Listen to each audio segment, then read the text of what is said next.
So hey guys, this is your favorite fictional vortex.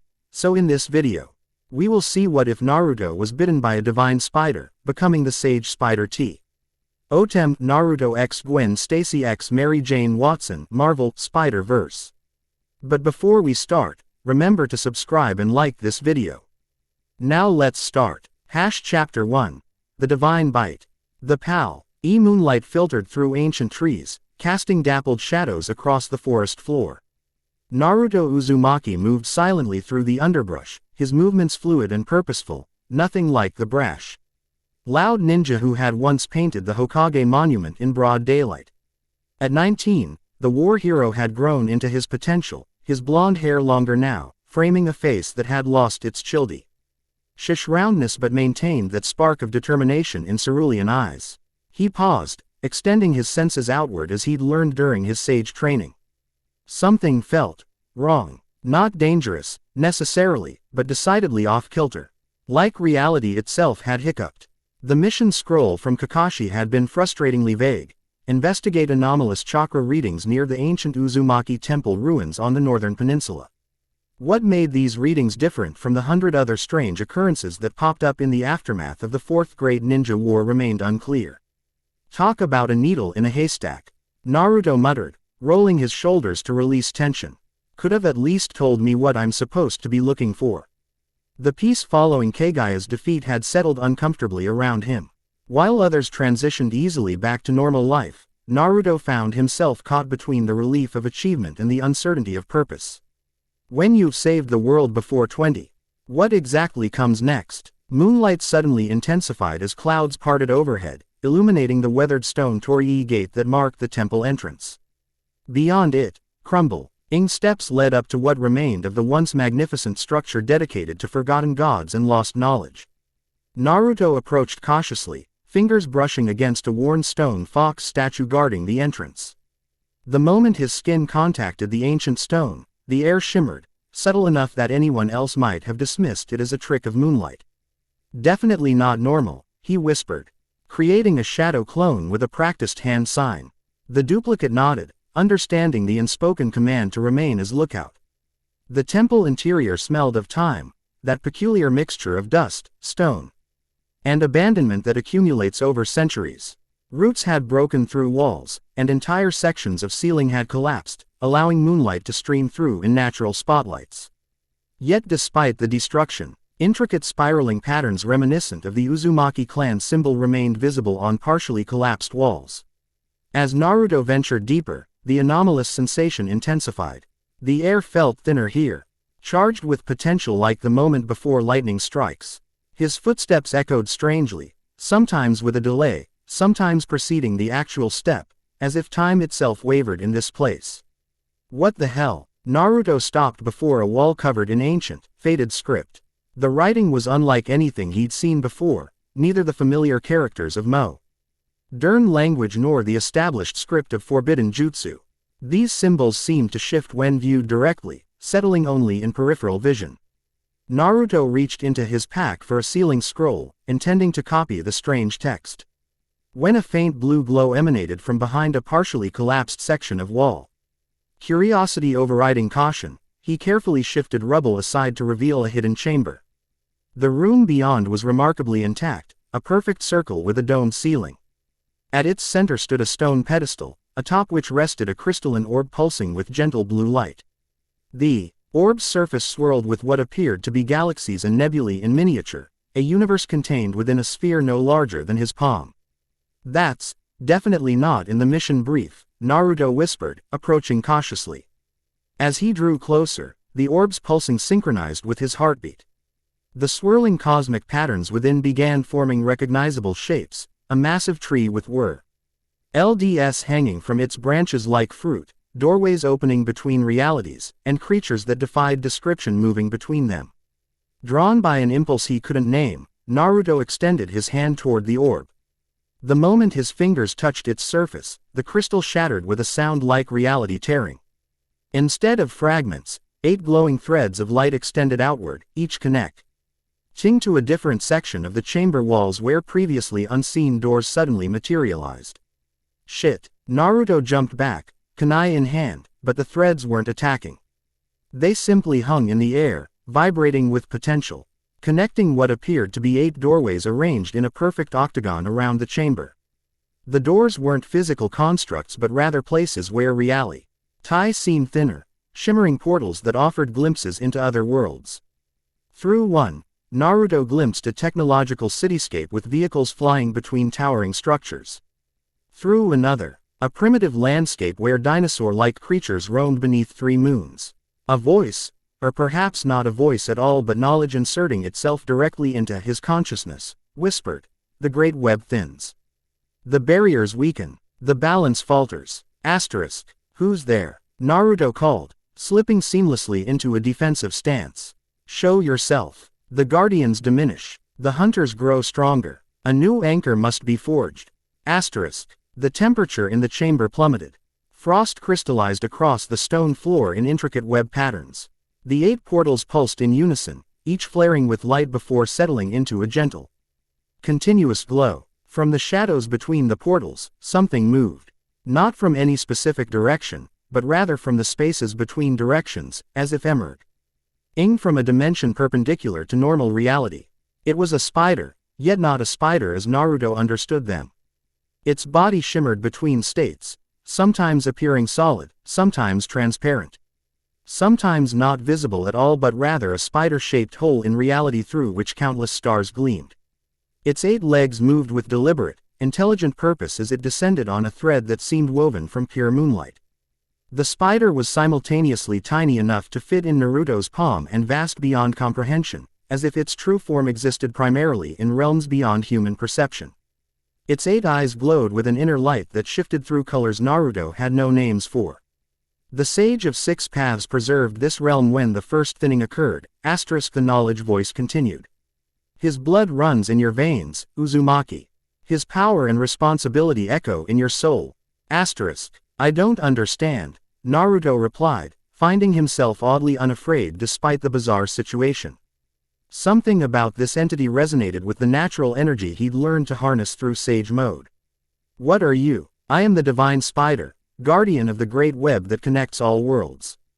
I am the keeper of paths between realms, the weaver of reality's tapestry. Asterisk. The spider continued its approach, now suspended directly before Naruto's face.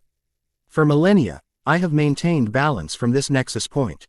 But the recent disturbance, what you called war, what we call the unraveling, has damaged the great web. The barriers between worlds grow thin. Dangerous entities sense the weakness and gather. Asterisk. And what exactly does this have to do with me? Naruto asked, though a sinking feeling suggested he already knew the answer. You bear the gift of Sage Chakra. You have contained that which would destroy. You stand at the crossroads of possibility. The spider's legs gestured toward the 8 portals. You are required. Asterisk. Before Naruto could respond, the spider leapt, moving faster than even his trained eyes could track, and landed on the back of his hand. A sharp, burning sensation spread from the point of contact as the creature bit him.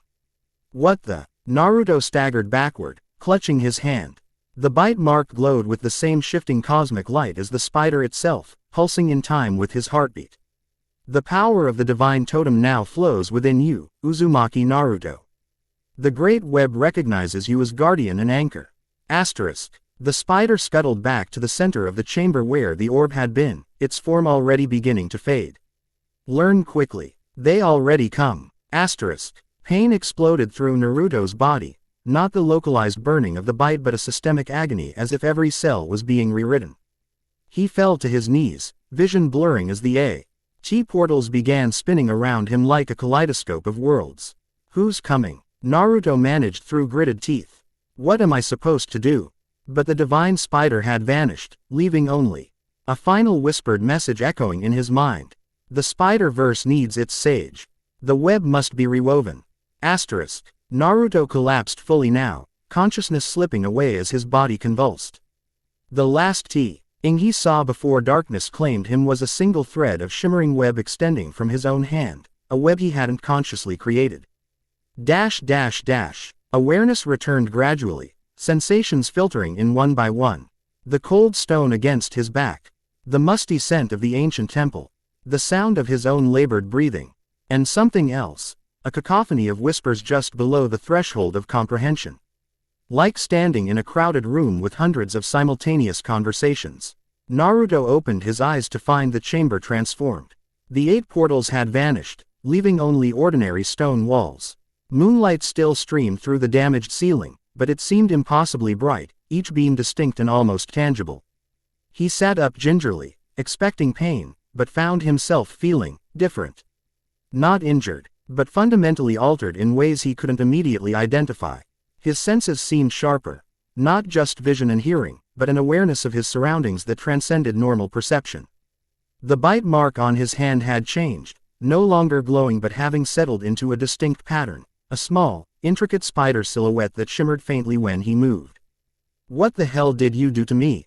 Naruto murmured, examining the mark. No answer came from the empty chamber, but as he focused on the question, information seemed to flow into his consciousness, not as words but as understanding. The divine spider's venom was transforming him, merging with his existing chakra network and sage abilities to create something new. He was becoming a bridge between worlds. An anchor point in the great web. Naruto climbed to his feet, surprised by how fluid the movement felt. His body seemed lighter somehow, more responsive. He flexed his fingers, noting how Mu's clees and tendons shifted beneath the skin with new precision. A sudden prickling sensation at the base of his skull was his only warning. Danger. Asterisk. The thought wasn't his own, yet it resonated through his mind with absolute certainty. Naruto dropped into a crouch instinctively as a kunai sailed through the space where his head had been a split second earlier. Impressive reflexes, came a voice from the shadows. Most people don't dodge the first one. 3 figures emerged from the chamber entrance, shinobi wearing no identifying headbands but moving with the practiced coordination of an experienced team. Their faces were concealed behind blank white masks with a single red symbol that Naruto didn't recognize. "The 6th Hokage sends his regards," the lead figure said, voice muffled behind the mask. "We've been tracking you since you crossed the border." Naruto's eyes narrowed. "Kakashi wouldn't send assassins after me. Who are you really working for?" The leader tilted his head slightly. "Smart boy. But it doesn't matter who we serve. What matters is that you found something you shouldn't have, and now we need to clean up the mess." All 3 attackers moved simultaneously, executing a coordinated assault from different angles. Under normal circumstances, even 3 skilled shinobi wouldn't pose a significant threat to Naruto Uzumaki, war hero and Jinchuriki of the 9 Tails. But these weren't normal circumstances. His body felt strange, his chakra flow altered by whatever the divine spider had done to him. Yet as the first attacker closed in, something extraordinary happened. Time seemed to slow around Naruto, each movement of his opponents becoming telegraphed with crystal clarity. The prickling sensation at his skull's base intensified, and he found high MSELF moving before consciously deciding to, his body responding to threats his conscious mind hadn't even processed yet. He sidestepped the first attacker's Tonto strike with millimeters to spare, simultaneously ducking beneath the second attacker's kick. The movements felt natural, instinctive, as if his body had always known how to move this way but had only now been granted permission. "What the?" one attacker began, clearly surprised by Naruto's enhanced speed. Naruto didn't give them time to adjust. He counterattacked with a palm strike to the nearest opponent's sternum, intending to use a moderate amount of force. Instead, the impact sent the masked shinobi flying across the chamber to crash into the far wall with bone-breaking force. "Shit," Naruto muttered, staring at his hand in shock. "I didn't mean to." The prickling danger sense flared again. Without looking, Naruto flipped backward, adhering instinctively to the ceiling as shuriken peppered the ground where he'd stood. Wait. Adhering to the ceiling, Naruto found himself crouched upside down on the stone ceiling, hands and feet somehow sticking to the surface without conscious use of chakra. The sensation was entirely different from the standard wall walking technique taught to genin. This felt natural, as if gravity itself had reoriented to his will. The remaining 2 attackers stared up at him, body language betraying their confusion. "He's using some kind of new jutsu," one whispered to the other. "No hand signs," the other replied. "Could be a Kekkei Genkei." Naruto looked down at them, equally confused but adapting quickly. Whatever was happening to him, he couldn't deny its effectiveness. He flexed his wrist experimentally, focusing on the strange new sensation tingling beneath his skin. To his shock, a strand of silvery material shot from his wrist, attaching to one of the attacker's masks. Acting on pure instinct, Naruto yanked hard. The attacker flew upward, caught completely off guard by the unexpected technique.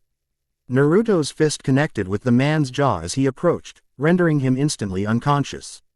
The final attacker backed toward the exit, clearly reassessing the situation. "What are you?" he demanded, voice betraying fear despite the expressionless mask. Naruto didn't answer immediately, too busy examining the strange material that had shot from his wrist. It resembled a spider's web but was stronger than steel cable, and had emerged from what appeared to be a small organic opening now visible on his inner wrist.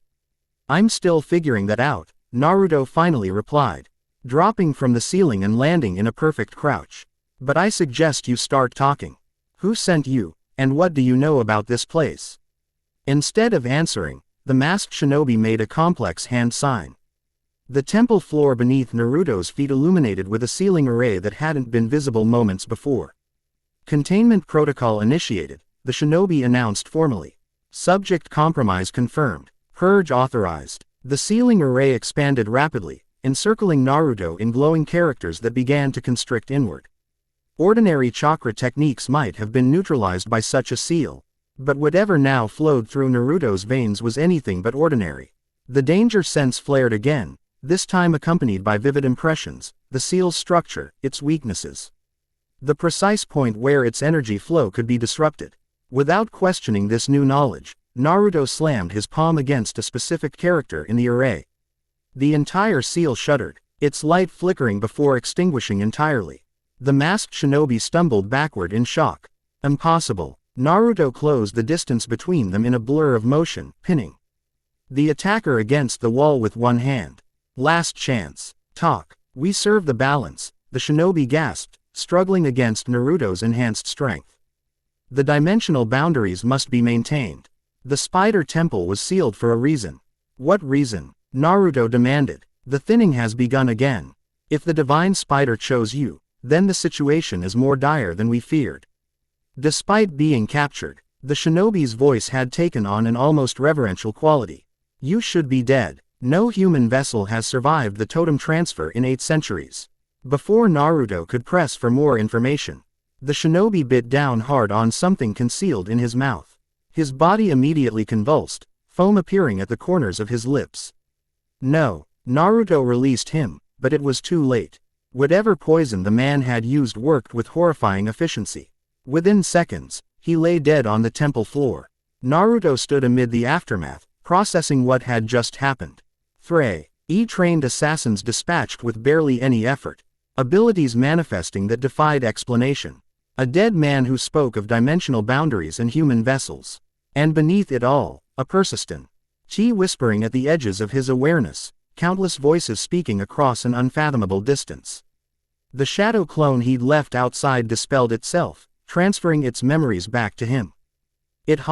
D witnessed a strange distortion in the air above the temple while Naruto was inside, a brief shimmer-like heat haze that had solidified momentarily into what appeared to be a window into another world.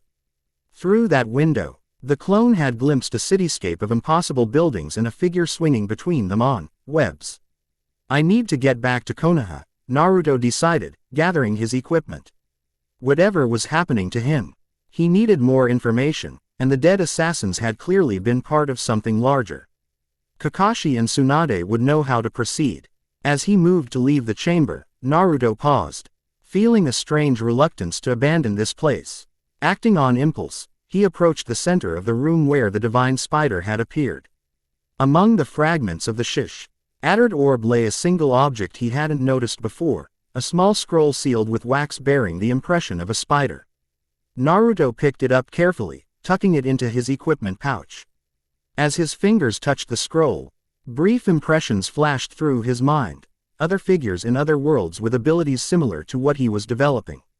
A young woman in white with a hood, a man in red and blue swinging between skyscrapers, dozens of others, all connected by an unseen web stretching across reality itself. The Spider-Verse, Naruto murmured, the term coming to him unbidden. With one last look at the ancient chamber, he departed, moving through the forest with newfound speed and agility. The journey back to Konoha would normally take 2 days at a standard pace. Naruto suspected he could make it in hours. As he ran, he couldn't shake the feeling that something fundamental had changed, not just in him, but in the very fabric of reality. The divine spider had chosen him for a purpose, and whatever that purpose was, it extended far beyond the boundaries of the world he knew. The web needed rewoven, and somehow, he was now the weaver. Kakashi Hatake, the 6th Hokage of Konohagakure, was not easily surprised. Years as an Anbu operative, Jonin sensei, and now village leader had exposed him to nearly every strange phenomenon the shinobi world had to offer. Yet the report now sitting on his desk, delivered by a breathless Chunin messenger just minutes earlier, had managed the rare feat of genuinely startling him. Dimensional anomalies increasing by 78% over the past 24 hours, he read aloud. Visible eye narrowing above his ever-present mask. Reported sightings of windows to other worlds from 3 separate border outposts. And most concerning, a complete loss of communication with the surveillance team dispatched to monitor Naruto Uzumaki. The office door opened without a preceding knock, admitting Tsunade. The legendary Sannin and former Hokage had technically retired after the war, but she remained Konoha's foremost medical expert and an invaluable advisor. "You've seen it too, then?" she asked without preamble, nodding toward the report in Kakashi's hand. "Just arrived," he confirmed, leaning back in his chair. "Your thoughts?" Tsunade crossed to the window, gazing out over the village bathed in early morning light. "I've had 3 patients in the hospital since dawn, all describing the same phenomenon, momentary glimpses of unfamiliar landscapes superimposed over our own reality. One of them walked straight through what he described as a tear in the air, and found himself briefly in a frozen wasteland before the tear closed, returning him to Konoha with the beginnings of frostbite." Kakashi sighed, running a hand through his silver hair. "And all this began after Naruto reached the temple ruins," Tsunade finished for him. "I warned you that mission was unnecessary. Those ruins were sealed by the 1st Hokage himself for a reason." "The chakra readings were unprecedented," Kakashi countered. "And if anyone could handle whatever was sealed there, it would be Naruto." "That's assuming what was sealed there was something from our world," Tsunade replied sharply. A heavy silence fell between them, broken only by the distant sounds of village life filtering through the window. The unspoken concern hung high in the air. What if they had sent Naruto into something far beyond even his considerable capabilities? "I've dispatched Anbu to his last known location," Kakashi finally said. "If something's happened to him." The office door burst open again, this time revealing a visibly agitated Shizune. "He's back," she announced without ceremony. "Naruto's at the village gates, but something's wrong." Tsunade was moving before Shizune finished speaking. "Define wrong." "The gate guards reported he arrived moving faster than they could track visually," Shizune explained as they hurried down the corridor. "And he's exhibiting unusual physical characteristics." "Injured?" Kakashi asked, keeping pace easily. "No," Shizune replied, concern evident in her voice. "Changed. By the time they reached the village gates, a small crowd had gathered at a respectful distance around Naruto, who sat on a bench with his head in his hands. Tsunade pushed through unceremoniously, medical instincts already assessing what she could see. His clothing was torn and dusty from travel, but he appeared physically uninjured. His posture, however, was wrong, tightly coiled tension evident in every muscle, like an animal constantly ready to flee or fight. When he looked up at their approach, Tsunade noted his pupils contracting with unusual rapidity, focusing with a precision that seemed beyond normal human capability.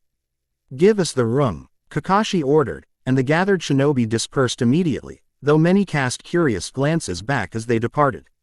"Naruto," Tsunade began, dropping to one knee before him to examine him more closely. "What happened at the temple?" Naruto's laugh held little humor. "Would you believe me if I said I got bitten by a cosmic spider and now I can stick to walls and shoot webs from my wrists?" Tsunade's eyes narrowed. Under normal circumstances, she might have assumed he was making an inappropriate joke. But the Naruto before her showed none of his usual lightness. His expression was deadly serious despite the absurdity of his words. "Show me," she commanded. Without hesitation, Naruto extended his arm, turning his wrist to reveal a small, almost imperceptible opening on the underside. With a slight movement and look of concentration, a strand of silvery material shot forth, attaching to a nearby tree branch with perfect accuracy. "That's not a chakra technique," Kakashi observed, his Sharingan eye now uncovered and analyzing the phenomenon. "No," Naruto agreed, "it's biological, like I've grown entirely new organs overnight." He hesitated, then added, "And that's not all." In a movement almost too fast to follow, Naruto leapt from his seated position, somersaulted through the air, and adhered to the vertical surface of the gate post. Crouching there as comfortably as if he stood on level ground. "My strength, speed, agility, everything's enhanced," he explained from his perch. "And I have this sense. Like I can feel danger before it happens." Tsunade exchanged a troubled glance with Kakashi. "We need to get him to the hospital for examination. Immediately." "There's more," Naruto said, dropping back to the ground with inhuman grace.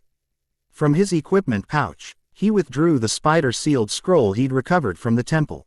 "Whatever's happening to me is connected to something much bigger. The divine spider, the ent. Ity that bit me, said the barriers between worlds are weakening. That I've been chosen as some kind of anchor point or guardian." "Divine spider," Kakashi repeated, his normally impassive face betraying genuine concern.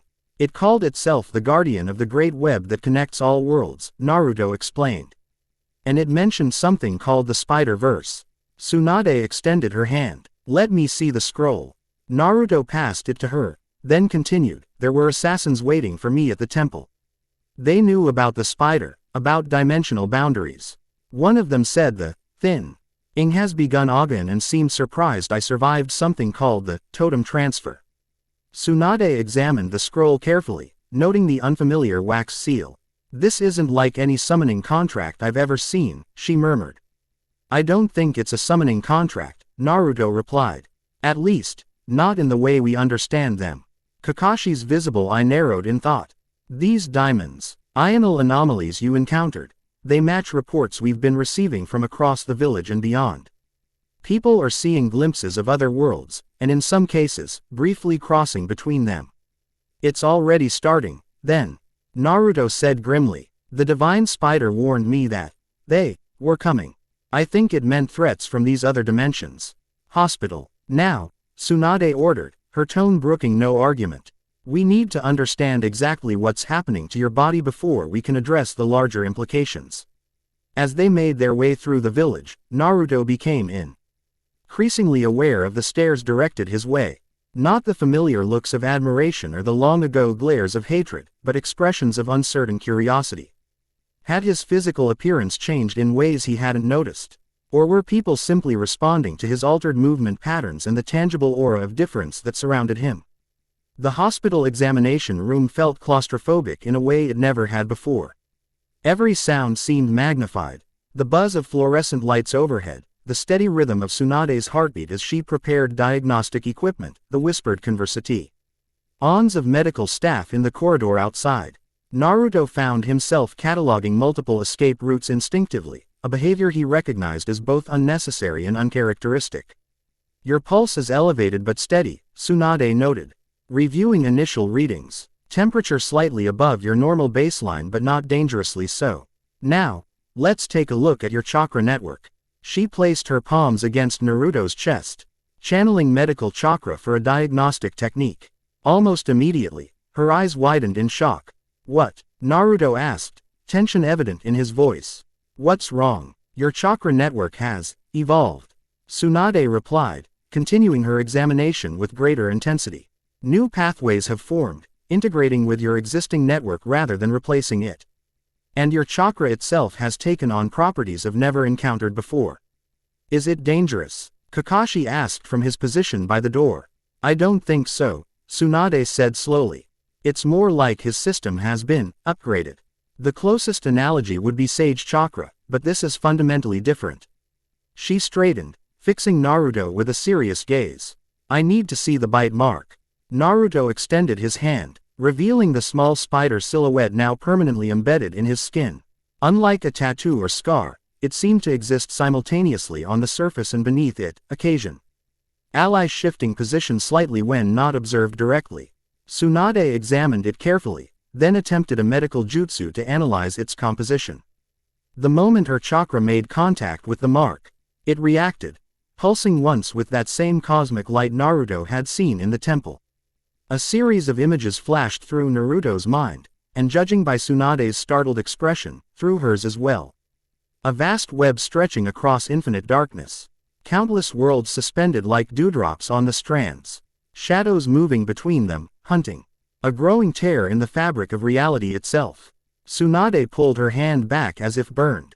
What was that? The great web, Naruto answered quietly. What the divine spider was trying to protect. Before anyone could respond, a deafening crack split the air outside. The hospital windows rattled in their frames as a pressure wave passed through the building. All three shinobi moved to the window simultaneously, looking out to see a massive distortee. On-forming in the sky above Konoha, a swirling vortex of energy that seemed to bend light itself. That's not a normal space-time ninjutsu, Kakashi observed, Sharingan analyzing the phenomenon. No, Naruto agreed, the spider mark on his hand pulsing in time with the vortex's fluctuations. It's a dimensional rift. As they watched, the vortex stabilized, its center clearing to reveal what appeared to be another world on the other side, a cityscape of impossibly tall buildings under a night sky illuminated by countless artificial lights. What is that place? Tsunade whispered. I don't know, Naruto replied. But I think I'm supposed to. The mark on his hand burned now, sending tendrils of sensation up his arm. With it came knowledge. Fragments of information about the Great Web, about his new role as a spider totem. About the imminent danger approaching. Something's coming through, he warned, already moving toward the door. And it's not friendly. The dimensional rift pulsed once more, then disgorged a figure that plummeted toward the village below. Not human, at least, not entirely. Even from this distance, Naruto could make out an unnaturally elongated form with too many limbs, moving with predatory purpose. The danger sense at the base of his skull screamed a warning just as a second figure emerged from the rift, this one smaller, moving with controlled grace despite the chaotic entry. A flash of white and black, a trail of what appeared to be webbing similar to what Naruto could now produce. What is that? Kakashi demanded, already signaling for Anbu reinforcements through the window. I don't know, Naruto replied honestly. But I think it might be another spider totem. His body was moving before his mind fully processed the decision. Instinct and newfound abilities working in perfect harmony. Naruto leapt from the hospital window, body arcing through the air with inhuman precision. As he fell, he extended his wrist, releasing a strand of webbing that attached to a nearby water tower. The sensation of swinging through open air was both terrifying and exhilarating, nothing like tree running or even flying with Kurama's chakra. This was something entirely new, a form of movement his body somehow recognized despite never having experienced it before. As he released the first strand and fired another, adjusting his trajectory toward the dimensional rift and the figures that had emerged from it, Naruto couldn't shake the feeling that his life had irrevocably changed. The divine spider had chosen him for reasons he didn't yet understand, transforming him into something beyond a Jinchuriki, beyond a sage. The Great Web had gained a new guardian. The Spider-Verse had claimed a new protector. And whatever was coming through that rift was about to discover exactly what happened when you threatened Naruto Uzumaki's home. Chapter 1 and Chapter 2, Worlds Collide. The dimensional rift pulsed with unearthly light as Naruto swung toward it. Each arc of his webbing bringing him closer to the two figures that had emerged from the tear in reality. The village below had erupted into organized chaos, shinobi mobilizing with practiced efficiency. Civilians being evacuated to shelters, Anbu teams converging on the disturbance. Yet none moved with the preternatural speed Naruto now possessed. As he closed the distance, details came into focus. The larger figure resembled a man only in the broadest sense, humanoid but wrong in fundamental ways. Its limbs stretched too long, joints bending at unnatural angles. Pale, almost translucent skin stretched over a gaunt frame, and a mouth filled with needle-like teeth opened impossibly wide as it scented the air. Most disturbing were its eyes, milky white and pupilless, yet CL. Early tracking movement with predatory focus. The second figure pursuing it was unmistakably human, though unlike any shinobi Naruto had encountered. A young woman in a white and black bodysuit with a hood featuring web-like patterns. Her movements displayed the same enhanced agility Naruto had recently acquired, swinging on webs shot from wrist-mounted devices rather than organically produced like his own. The spider mark on Naruto's hand pulsed with recognition. Another spider totem, just as he'd suspected. The pale creature noticed Naruto's approach, hissing with what sounded disturbingly like delight. 2 spider totems in one hunt, it rasped in a language Naruto somehow understood despite never having heard it before. Father will be pleased. The hooded figure's head snapped toward Naruto, her masked face betraying surprise through body language alone. What the? Another spider person. Here, no time for introductions. The creature, inheritor, a voice whispered in Naruto's mind, lunged toward the nearest rooftop. Moving with terrible purpose toward the heart of the village. It's heading for the populated district. Naruto called out, instinctively knowing the other powered individual would understand his urgency. She responded with a curt nod, adjusting her trajectory with practiced ease. Cut it off at the next intersection. I'll drive it east, away from civilians. The coordination felt natural, as if they'd trained together for years rather than just meeting. Naruto released his current web line, fired another at a higher angle, and catapulted himself ahead of the creature's path. As he soared through the air, he formed a familiar hand sign. Shadow Clone Jutsu. 3 perfect duplicates materialized beside him, each already moving to establish a perimeter. The hooded figure faltered visibly at this display, clearly not expecting such an ability from a fellow spider totem. What kind of spider person are you? She called out, recovering quickly and continuing her pursuit. The kind who's really new at this, Naruto replied honestly, landing on a rooftop directly in the creature's path. But I've got other skills. The inheritor skidded to a halt, finding itself suddenly facing Naruto while the hooded figure closed in from behind. It surveyed its options with calculating intelligence that belied its monstrous appearance. A fresh totem, untrained in the ways of the web, it observed, head tilting unnaturally. Your essence will be particularly sweet. Naruto dropped into a defensive stance. You're not eating anyone's essence today, ugly. The creature laughed, a dry, rattling sound like dead leaves scraping stone. You don't even know what you are, do you? What power you've been granted? It inhaled deeply, nostrils flaring, and mixed with something else. Something ancient. How fascinating. He's stalling, the hooded figure warned, landing gracefully behind the creature. Inheritors always talk too much when they're cornered. The creature's response was explosive movement, not toward either of them but straight upward, leaping with impossible strength toward another dimensional rift that had begun forming directly overhead. No. The hooded figure fired web lines from both wrists, attempting to snare the creature's legs. She caught one, but the inheritor slashed through the webbing with razor-sharp claws. Acting on pure instinct, Naruto channeled chakra into his own web shot, infusing it with wind nature before firing. The chakra-enhanced webbing sliced through the air with increased velocity, wrapping around the creature's torso and yanking it violently back down. The inheritor shrieked in surprise as it crashed onto the rooftop. Impossible, it snarled, struggling against the chakra infu. Said webbing that seemed to resist its strength. What manner of totem are you? The kind who doesn't appreciate monsters dropping into my village, Naruto replied, maintaining tension on the web line. While his shadow clones moved to surround the creature. Now, let's talk about why you're here. The hooded figure approached cautiously, producing what appeared to be a specialized canister from a compartment at her waist. Talk later. Secure now. These things are tricky. She sprayed the struggling inheritor with a substance that rapidly hardened around it, forming restraints that glowed with subtle energy. The creature's struggles diminished, though its milky eyes remained fixed on Naruto with disturbing intensity. You, smell of the divine spider, it whispered, voice weakening as the restraints took effect. The Guardian has chosen a new vessel after all these centuries. The Master will be most interested.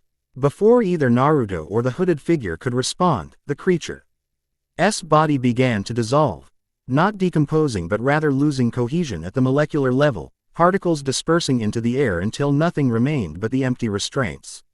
Damn it! The hooded Ger slammed a fist against the rooftop in frustration. They can do that. Since when can they do that? Naruto dispelled his shadow clones, wincing slightly as their shared perceptions flooded back into his consciousness. I'm guessing that wasn't supposed to happen. The figure turned toward him, tension evident in every line of her body. With deliberate movements, she reached up and pulled back her hood.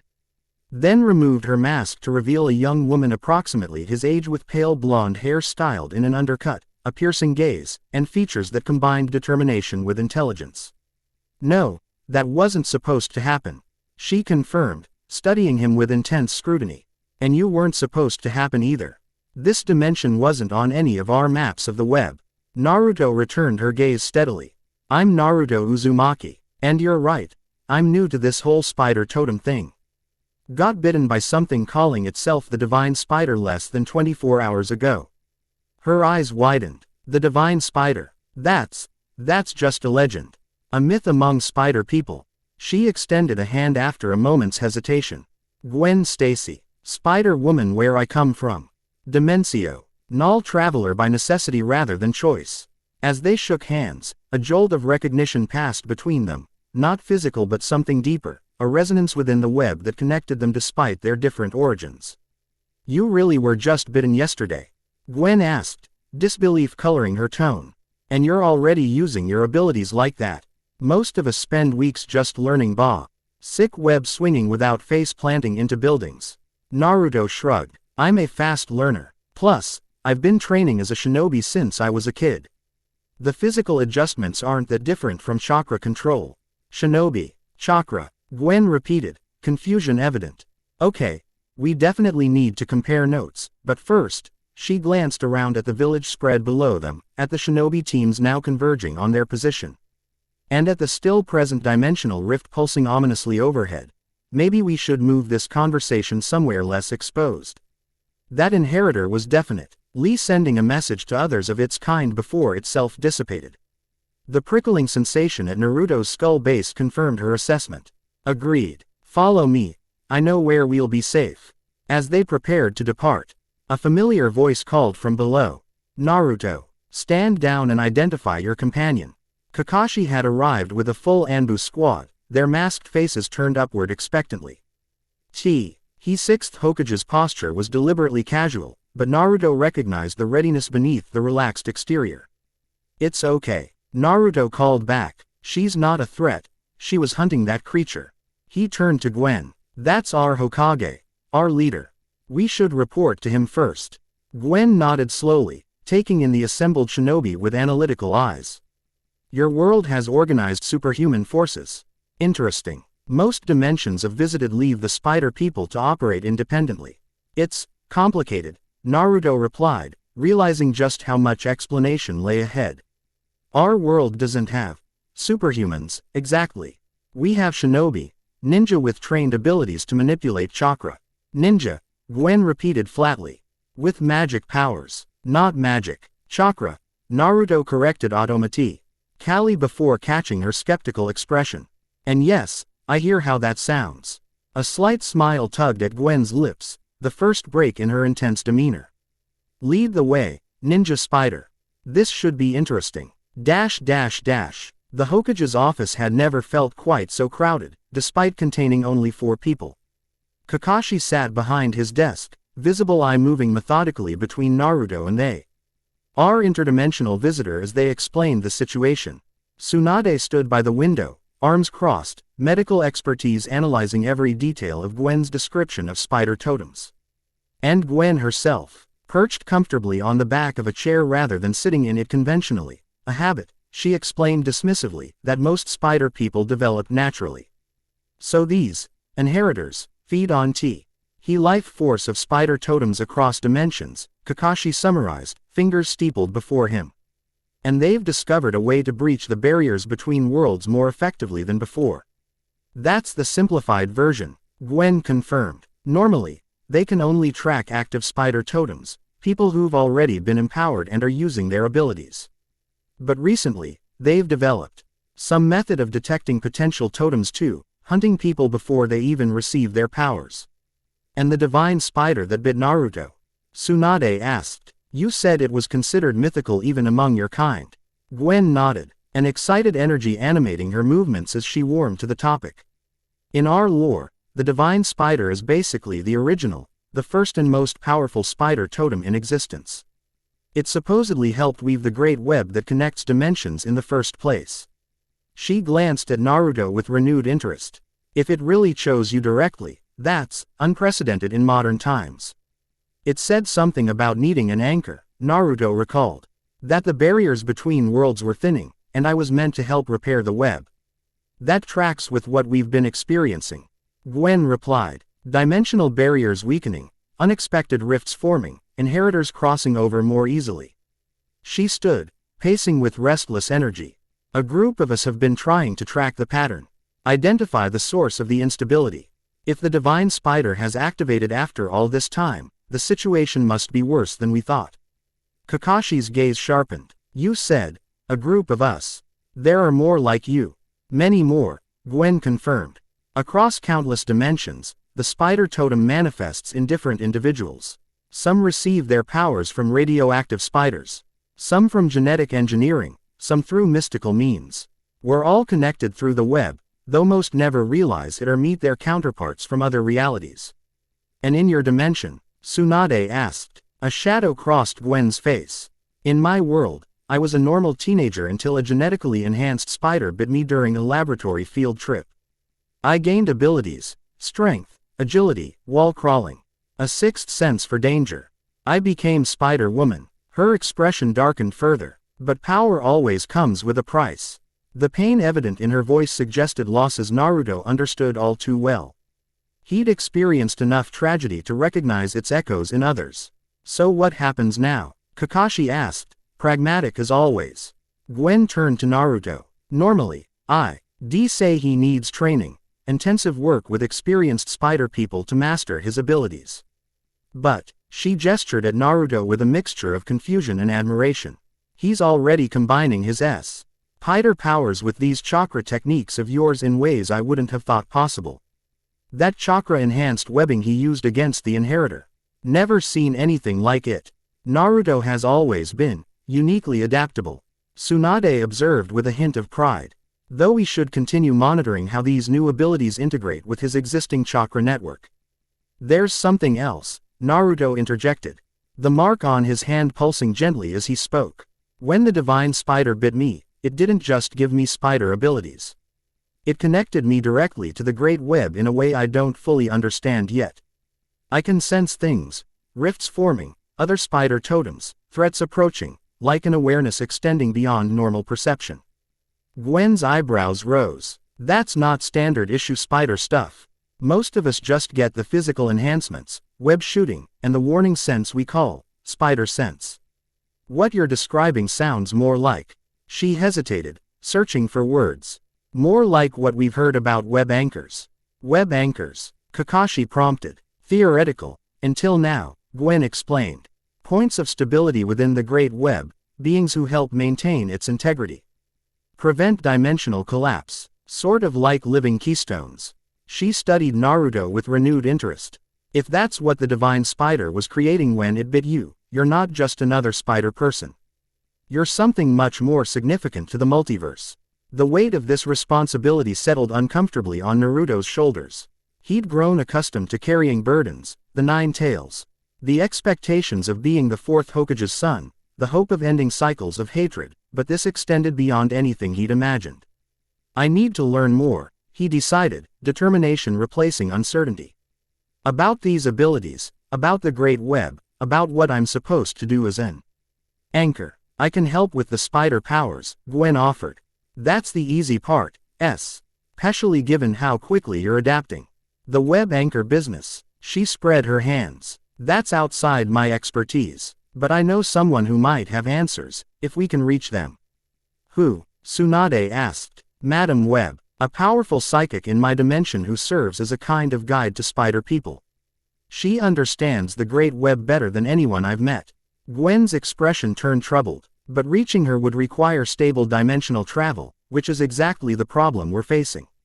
As if summoned by the conversation, the prickling sensation at Naruto's skull base intensified. Simultaneously, the mark on his hand flared with cosmic light. Another rift, he announced, already moving toward the window. Bigger than before. Outside, the sky above Konoha darkened as space itself seemed to fold inward. Unlike the previous rift's chaotic formation, this one expanded with deliberate precision, edges crystallizing into a perfect circular portal through which another world became visible. "That's not an inheritor breach," Gwen said, tension evident in her voice. "That's something else entirely." Through the rift, they could see a cityscape of towering buildings, vehicles moving along elevated roadways, and signage in an unfamiliar language. But most prominently, they saw a laboratory complex with a distinctive spiral logo, where what appeared to be an explosion was occurring in slow motion, fire and debris suspended mid-expansion as if time itself had paused. "That's..." Gwen's voice faltered. "That looks like Oscorp from my dimension, but different." Before anyone could respond, the rift pulsed once more, and a single figure was ejected from its center, a young woman with vibrant red hair, tumbling through the air unconscious and trailing what appeared to be tendrils of dimensional energy. Naruto was moving before conscious thought, chakra flooding his system as he leapt from the window. The spider powers enhanced his already formidable abilities, allowing him to cross the distance in seconds. He fired a web line with his right hand to control his trajectory while extending his left arm to catch the falling woman. The impact when they connect, Ed was jarring but manageable with his enhanced strength. Cradling her against his chest, Naruto fired another web line to break their momentum, swinging in a wide arc before landing softly on a nearby rooftop. The woman was approximately his age, with striking features and a dusting of freckles across her nose. She wore what appeared to be a laboratory coat over casual clothing, an identification N badge still clipped to her pocket reading, OS Corp Industries, Watson, MJ Research Assistant. Gwen landed beside them moments later, breath catching audibly when she saw the unconscious woman's face. "Mary Jane," she whispered, disbelief evident in her voice. That's not possible. She's from my world, not." She gestured helplessly at the still open rift showing the unfamiliar Oscorp facility. "You know her?" Naruto asked, gently laying the unconscious woman on the rooftop as Tsunade arrived, medical jutsu already prepared. "Not this version," Gwen replied, watching intently as Tsunade began her examination. "In my dimension, Mary Jane Watson is my best friend. But this isn't my MJ, the dimensional signature is all wrong." "Another variant," Tsunade murmured, hands glow. Wing with diagnostic chakra as she assessed the woman's condition. "The multiverse seems determined to connect specific individuals across realities. Is she okay?" Naruto asked, concern evident in his voice. "Physically unharmed," Tsunade confirmed, "but her system shows signs of dimensional shock, similar to what we see in space-time ninjutsu accidents, but more severe. Her body is struggling to adapt to our dimensional frequency." As if responding to Tsunade's diagnosis, Mary Jane's eyelids fluttered. She gasped suddenly, eyes flying open as she bolted upright. "The containment field," she cried, disoriented panic evident in her voice. "It's destabilizing. We need to." Her gaze darted around wildly before focusing on the three faces surrounding her. "Who? Where am I? What happened to the lab?" "Easy," Tsunade said soothingly, placing a steadying hand on the young woman's shoulder. "You're safe. You've experienced dimensional displacement." Mary Jane's gaze fixed on Gwen, recognition and confusion warring in her expression. "Gwen, but you look different. The haircut, the outfit." She glanced down at her own hands, then up at the unfamiliar village spread below them, and finally at the dimensional rift still visible in the sky. Understanding dawned in her eyes, followed quickly by scientific fascination overriding fear. "Cross-dimensional translocation," she breathed, analytical mind clearly processing the situation despite the shock. The experiment actually worked, just not quite as intended. "Experiment?" Gwen asked sharply. "You were deliberately trying to breach dimensional barriers." Mary Jane nodded slowly, gaze moving to Naruto with curious assessment. "Oscorp's Quantum Boundary Initiative. We were attempting controlled observation of parallel realities, not actual physical transfer." Her eyes narrowed as she noticed the spider emblem on Naruto's hand. "You're a spider person, but not like any I've documented. That's a conversation with a lot of background required," Naruto replied with a small smile, oddly comfortable under her analytical gaze despite the circumstances. "I'm Naruto Uzumaki. This is Lady Tsunade, our former Hokage and medical expert. And I guess you already know Gwen, or at least a version of her." "Mary Jane Watson," she confirmed, allowing Tsunade to help her to her feet. She wobbled slightly but remained upright through evident determination. "In my dimension, Gwen Stacy is Spider-Woman, the sole survivor of a spider-based super soldier program. I'm her." She hesitated, glancing at Gwen. "Well, I was her research partner until recently. Civilian consultant analyzing spider-person phenomena across multiple realities." Gwen's expression shifted through several emotions: shock, disbelief, then acceptance. "In my world, I became Spider-Woman through a lab accident. Mary Jane is my best friend, but she doesn't have any connection to spider research. Multiverse is weird that way." "Fascinating," Mary Jane murmured, attention returning to the dimensional rift overhead. "The portal's quantum signature is destabilizing. I'd estimate collapse within minutes." As if confirming her assessment, the rift began contracting, edges shimmering with increasing instability. "We should move this conversation somewhere more secure," Tsunade suggested, eyeing the gathering crowd of civilians and shinobi below. "And determine exactly what information crossed over with Ms. Watson that might help us understand these dimensional breaches." Mary Jane nodded agreement, then swayed suddenly, fatigue evident. "That would be advisable. Dimensional transition appears to have some physical side effects I hadn't anticipated." Naruto stepped forward instinctively, offering support. "I've got you. Hospital's not far, actually," Tsunade interjected. "I'd prefer to examine her at my private medical facility. These dimensional effects require discretion until we understand them better." As they prepared to depart, the dimensional rift overhead collapsed completely, not with the expected implosion but with a troubling spider web pattern of smaller rifts spreading outward before fading. The phenomenon lasted only seconds but left a visible distortion in the air where it had been, like a scar in reality itself. "That's not good," Gwen observed grimly. "The dimensional boundaries are degrading faster than I thought." "All the more reason to compare notes quickly," Mary Jane replied, her scientific curiosity evidently overriding physical discomfort. She glanced at Naruto with renewed interest. Charting with exactly what kind of spider person you are, and why your dimensional signature reads completely differently from any I've encountered before."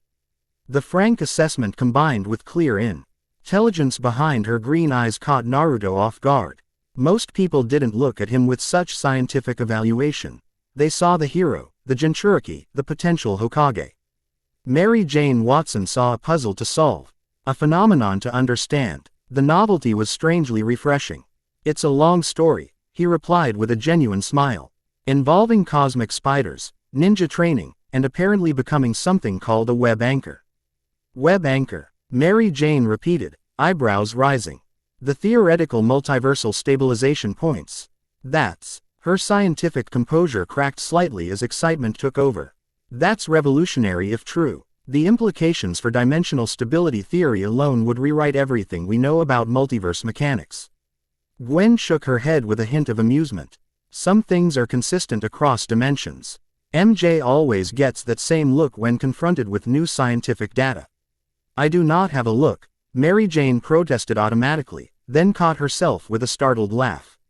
"Or perhaps I do. How disconcerting to be known by someone you've never met."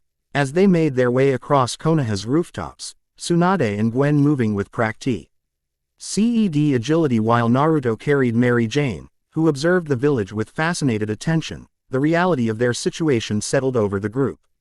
Three individuals from different dimensions, HT together by cosmic forces beyond their understanding, facing threats that spanned reality itself. The web was thinning, and somehow, they needed to repair it. News traveled quickly in a village of shinobi.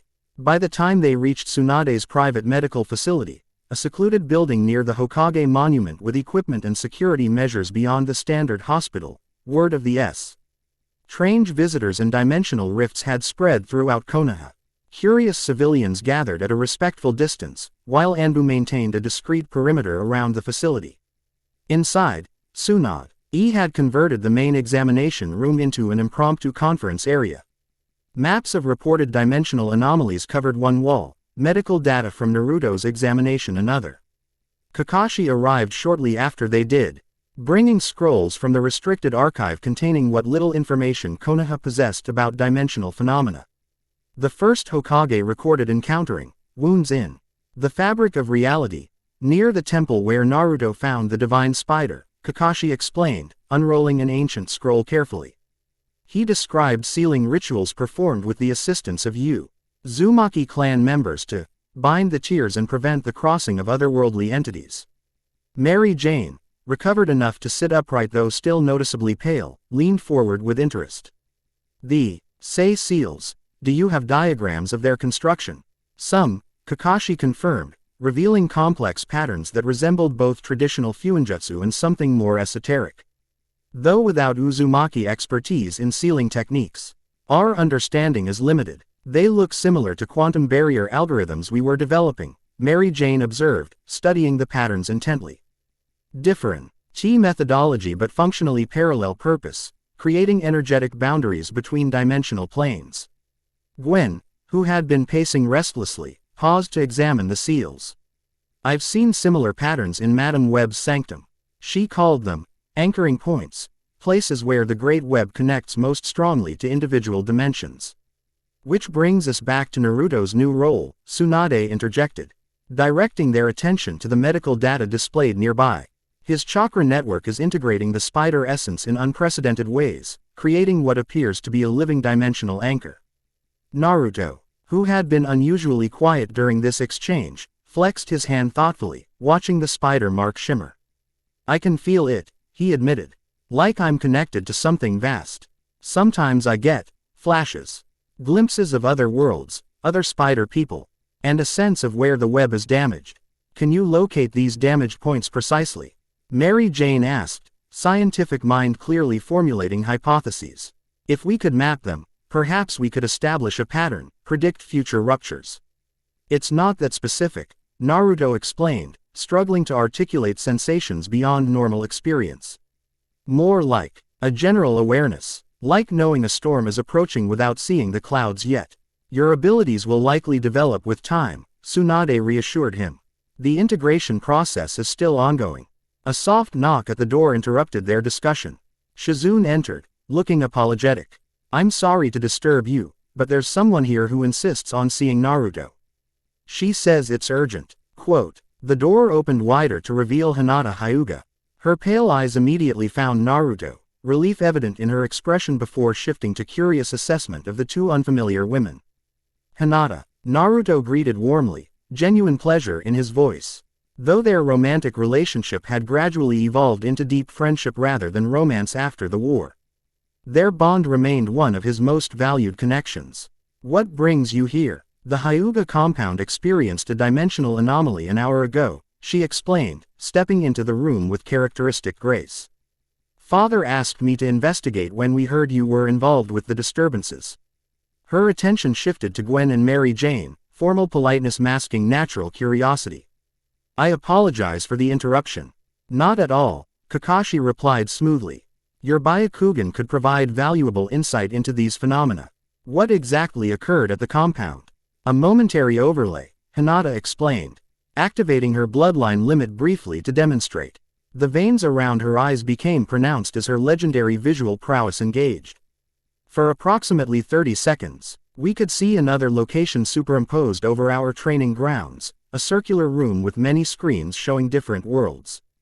Gwen straightened abruptly. That sounds like Madame Web's sanctum. The web parlor where she monitors dimensional activity. You could see it, Mary Jane asked Hinata with keen interest.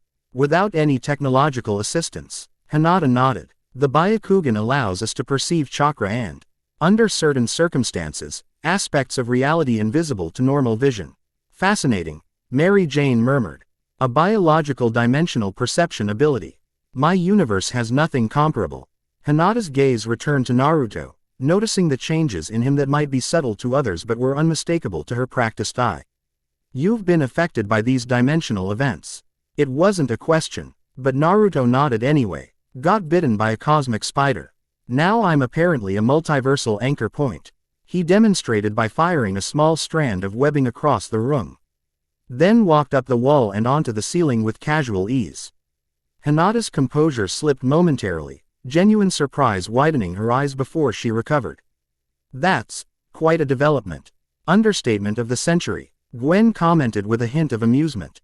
Introductions were made, bringing Hinata into their growing circle of confidants. She absorbed the complex interdimensional situation with remarkable equanimity, her tactical mind immediately considering practical implications.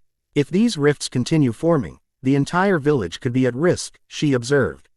Not just from creatures like the inheritor you described, but from the dimensional instability itself. Which is why we need to understand what's causing them and how to repair the damage, Kakashi agreed. Ms. Watson, your research might provide crucial insights. What exactly was the experiment that brought you here? Mary Jane's expression turned thoughtful. Oscorp was attempting to develop technology for cross-dimensional observation, not travel, just viewing. We theorized that with precise quantum alignment, we could create temporary windows between realities without disrupting the dimensional barriers. She sighed, frustration evident. Obviously, something went catastrophically wrong. The containment field collapsed during our first full-scale test. The last thing I remember is energy. Y patterns restructuring into a spider web configuration before the explosion. Spider web configuration, Gwen repeated, exchanging significant looks with Naruto. That can't be coincidence. The divine spider mentioned. They were coming, Naruto recalled. Not just inheritors, but something else causing the dimensional thinning. A thoughtful silence fell over the group, broken only when Mary Jane suddenly swayed in her seat. Fatigue evident despite her evident determination to continue. You need rest, Tsunade declared in a tone that brooked no argument. Dimensional transition has stressed your molecular structure. Your body needs time to stabilize in this reality. We all need time to process this information, Kakashi agreed, rising from his seat. I'll arrange secure accommodations for our interdimensional guests and increase village security protocols. He turned to Naruto. Continue developing your new abilities.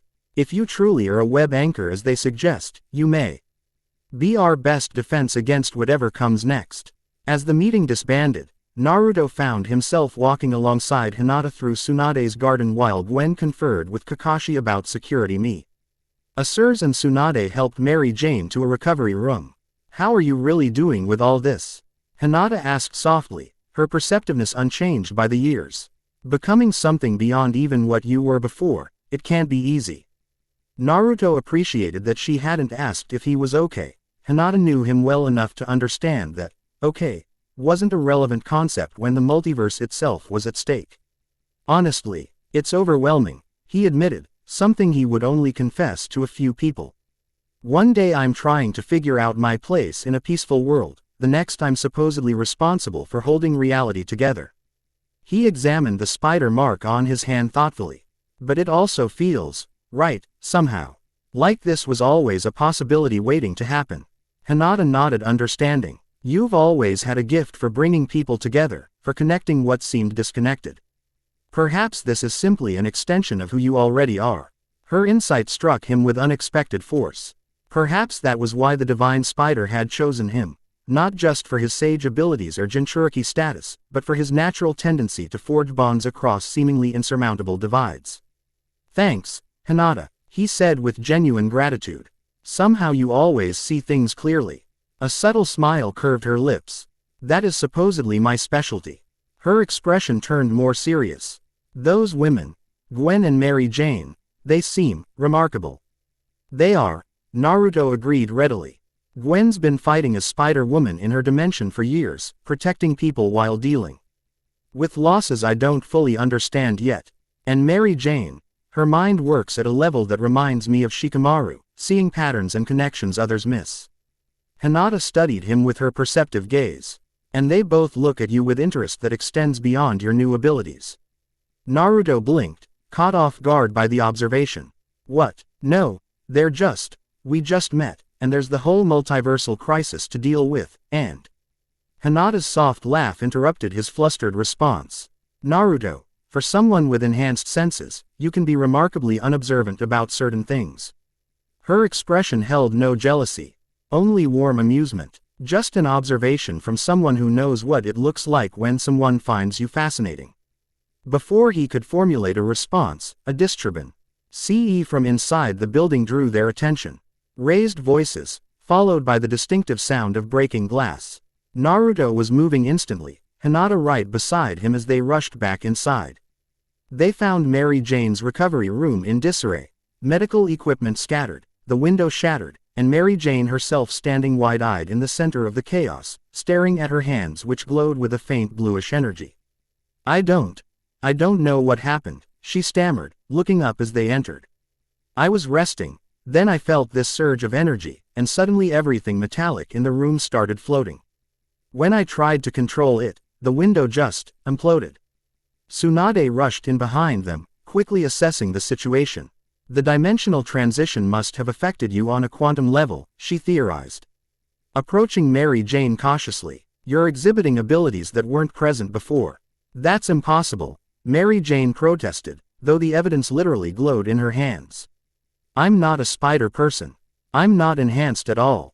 I'm just a scientist. You were at the epicenter of a quantum experiment gone wrong, Naruto pointed out gently. Who knows what that energy might have done?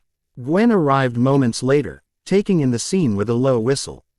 Well, that's new. In my dimension, MJ definitely doesn't have glowy hands of doom. They're not doom hands, Mary Jane objected automatically, then looked uncertain. At least, I don't think they are. With visible effort, she concentrated on calming herself. As her breathing steadied, the glow around her hands diminished until it vanished entirely. The metallic objects that had been floating settled back to various surfaces with soft clinks. Some form of electromagnetic manipulation, Tsunade observed. Triggered by emotional state, apparently.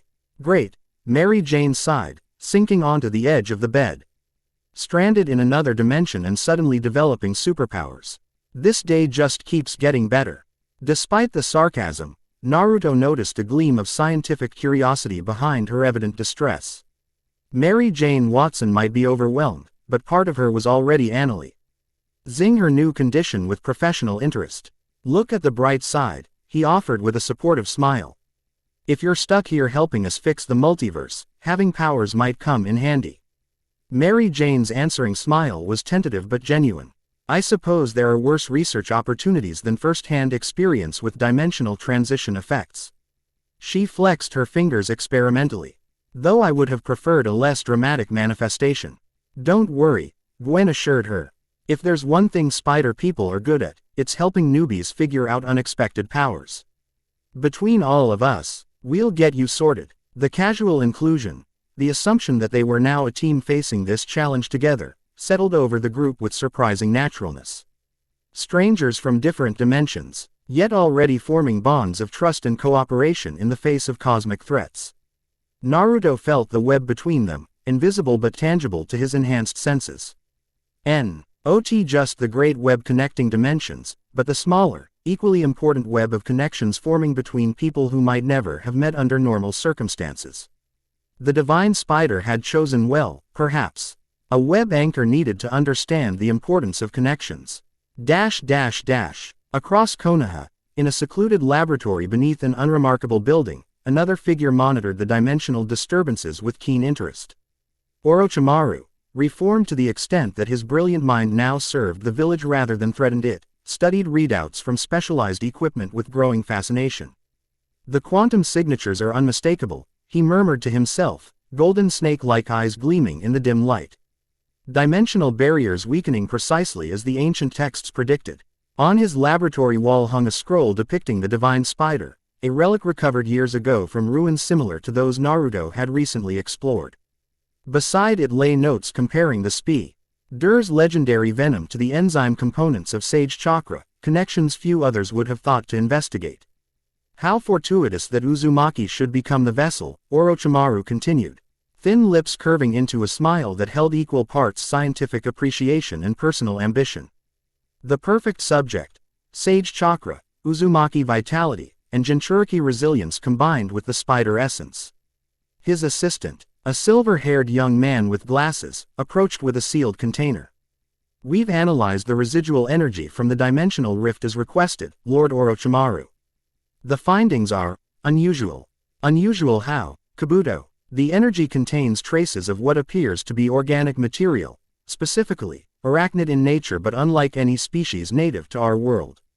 Buto adjusted his glasses with practiced precision, and it resonates at a frequency that interacts with Sage Chakra in ways our instruments can barely measure. Orochimaru's smile widened. Excellent. Prepare the containment chamber. When the next rift forms, we'll be ready to collect more substantial samples. And Uzumaki? Kabuto asked. He appears to be at the center of these phenomena. For now, we observe only. Orochimaru decided, turning back to his instruments. Let him develop these new abilities, interact with the interdimensional visitors.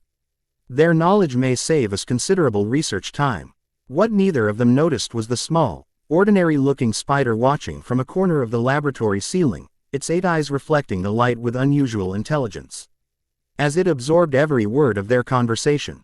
Dawn broke over Konoha, sunlight gradually illuminating a village transformed not physically but in awareness.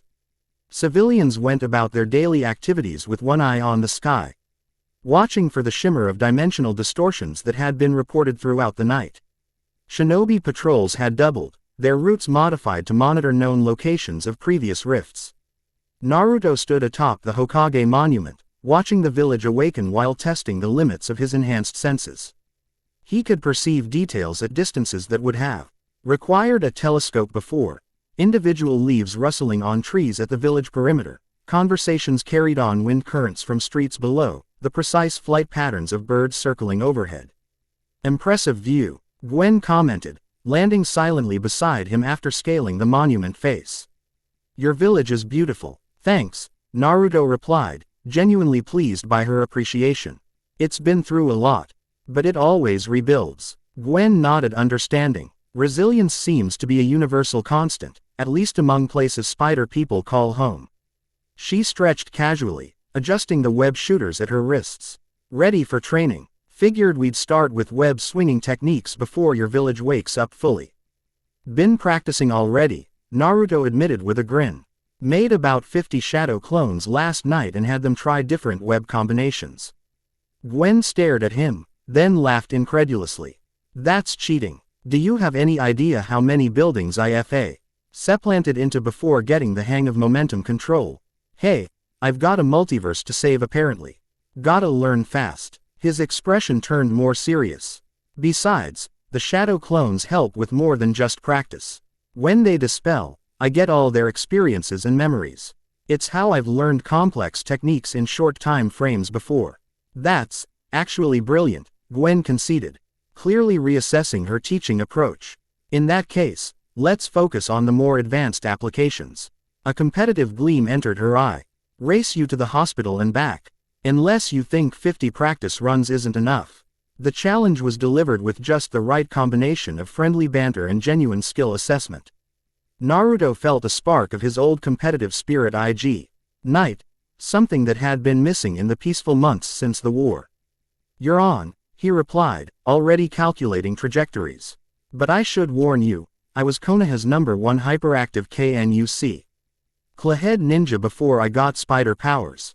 Unpredictability is my specialty. Less talking, more swinging, Gwen retorted, leaping backward off the monument into a free fall that showcased complete confidence in her abilities.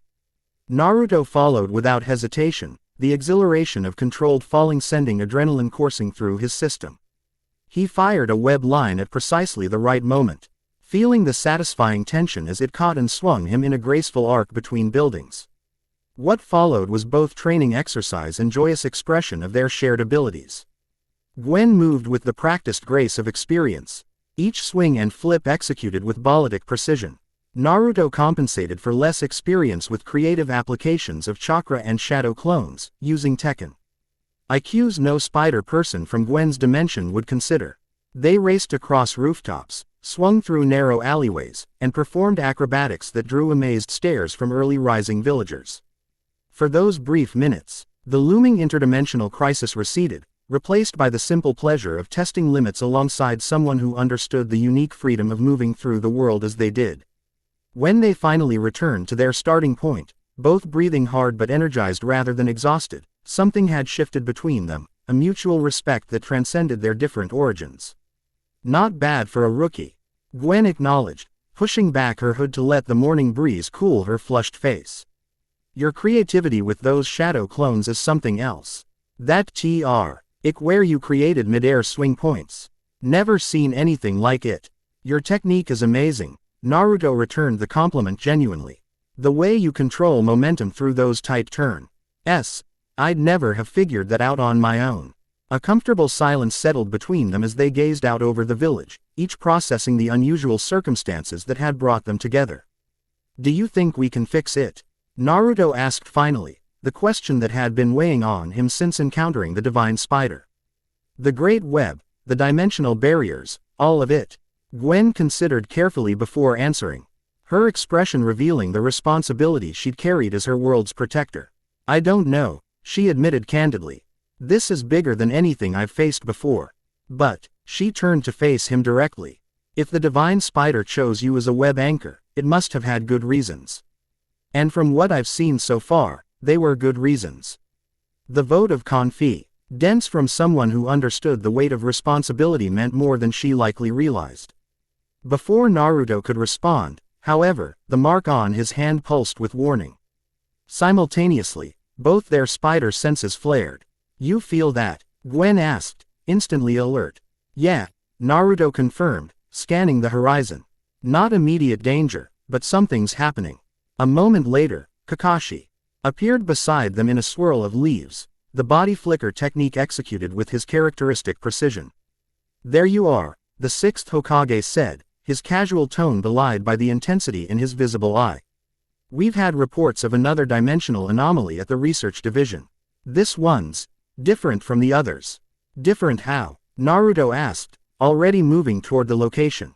It's not a rift, exactly. Kakashi explained as they traveled.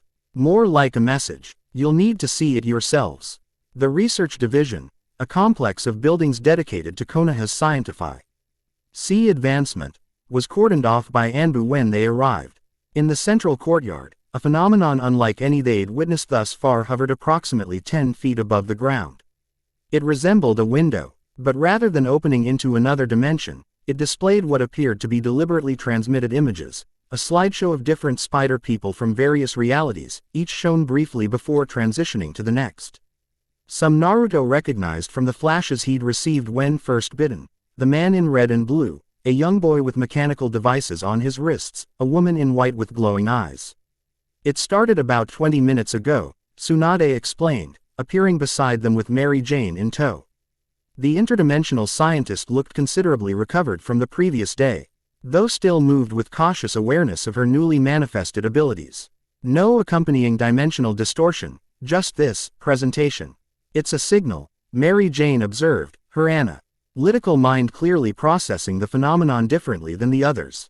These aren't random images, they're being transmitted deliberately across the dimensional barrier. By whom? Kakashi asked the obvious question. As if in response, the parade of spider people images ceased, replaced by a single figure, an elderly woman seated in what appeared to be the center of a vast web-like structure. Her eyes covered by a blindfold emblazoned with a spider symbol. Madam Web, Gwen breathed, recognition immediate. But how? The image spoke, voice resonating not through air but seemingly directly into their minds. The divine spider has chosen its anchor. The web feels your presence, Naruto Uzumaki. Others seek to unravel what you must preserve. The boundaries between worlds grow thinner by design, not chance. Seek the nexus points where realities converge. Restore the anchors. Begin where the spirals meet the web. Asterisk. The message repeated once more before the window collapsed in on itself, leaving no trace of its existence except in the memories of those who had witnessed it. Well, Mary Jane broke the stunned silence, that was cryptic yet somehow specific enough to be tantalizing. Madam Web specializes in that, Gwen confirmed with a hint of fond exasperation. But she doesn't reach out like this without serious reason. Where the spirals meet the web, Naruto repeated thoughtfully. The Uzumaki spiral symbol coming immediately to mind. The temple where I was bitten. The walls were covered in spiral patterns. And apparently, someone is deliberately weakening dimensional boundaries. Kakashi noted, the tactical implications already forming in his mind. Which means we're not just dealing with natural dimensional decay. We need to return to the temple, Naruto decided. That's where this began. Maybe that's where we'll find the first nexus point, Madam Web mentioned. Not alone, Tsunade interjected firmly. If someone is actively interfering with dimensional boundaries, they may be monitoring that location. I'll assemble a team, Kakashi agreed. Specialists in sealing techniques, sensory abilities, and combat support. I'm coming too, Mary Jane stated with surprising firmness. My research on dimensional boundaries might provide crucial insights, and she held up her hand, allowing a brief flicker of energy to manifest between her fingers. I should probably learn to control these new abilities in a practical setting. Gwen nodded approval. Good thinking. Between my experience, Naruto's local knowledge and web anchor abilities, and your scientific expertise, we might actually have a chance of deciphering what Madam Web meant. The casual way they had begun functioning as a unit struck Naruto again, 3 individuals from different dimensions. Yet already developing the synchronized thinking of an effective team. Perhaps that was another aspect of the Great Web's influence, drawing together those who needed to connect. We leave in an hour, Kakashi decided. Pack for an extended mission. If these nexus points require significant work to restore, we may be in the field for some time. As the group dispersed to prepare, Naruto found himself walking alongside Mary Jane, who studied him with unabashed scientific curiosity. So you can create physical duplicates of yourself that transmit their experiences back to you when they disperse? She asked, continuing their earlier conversation as if lengthy discussions of theoretical physics were perfectly normal small talk. The energy requirements for that should be astronomical.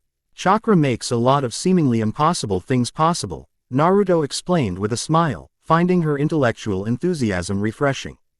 Though the shadow clone technique is considered high-level because it divides the user's chakra equally among the clones. But you can create 50 without noticeable strain, she observed. Which suggests either the technique is more energy efficient than it appears, or your personal energy reserves are exceptionally vast. Bit of both, Naruto admitted. I've always had large chakra reserves, even before. He hesitated, unsure how to explain his status as a Jinchuriki to someone from a world without tailed beasts or their containers.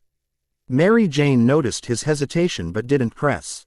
Your abilities fascinate me from a purely scientific perspective, she said instead. In my dimension, I've documented 17 different spider people, each with variations in their power expression. But none of them can do what you do with these chakra techniques. And none of them can do what you're starting to do with that energy manipulation, Naruto pointed out. Seems like the multiverse likes variety. A thoughtful expression crossed Mary Jane's face.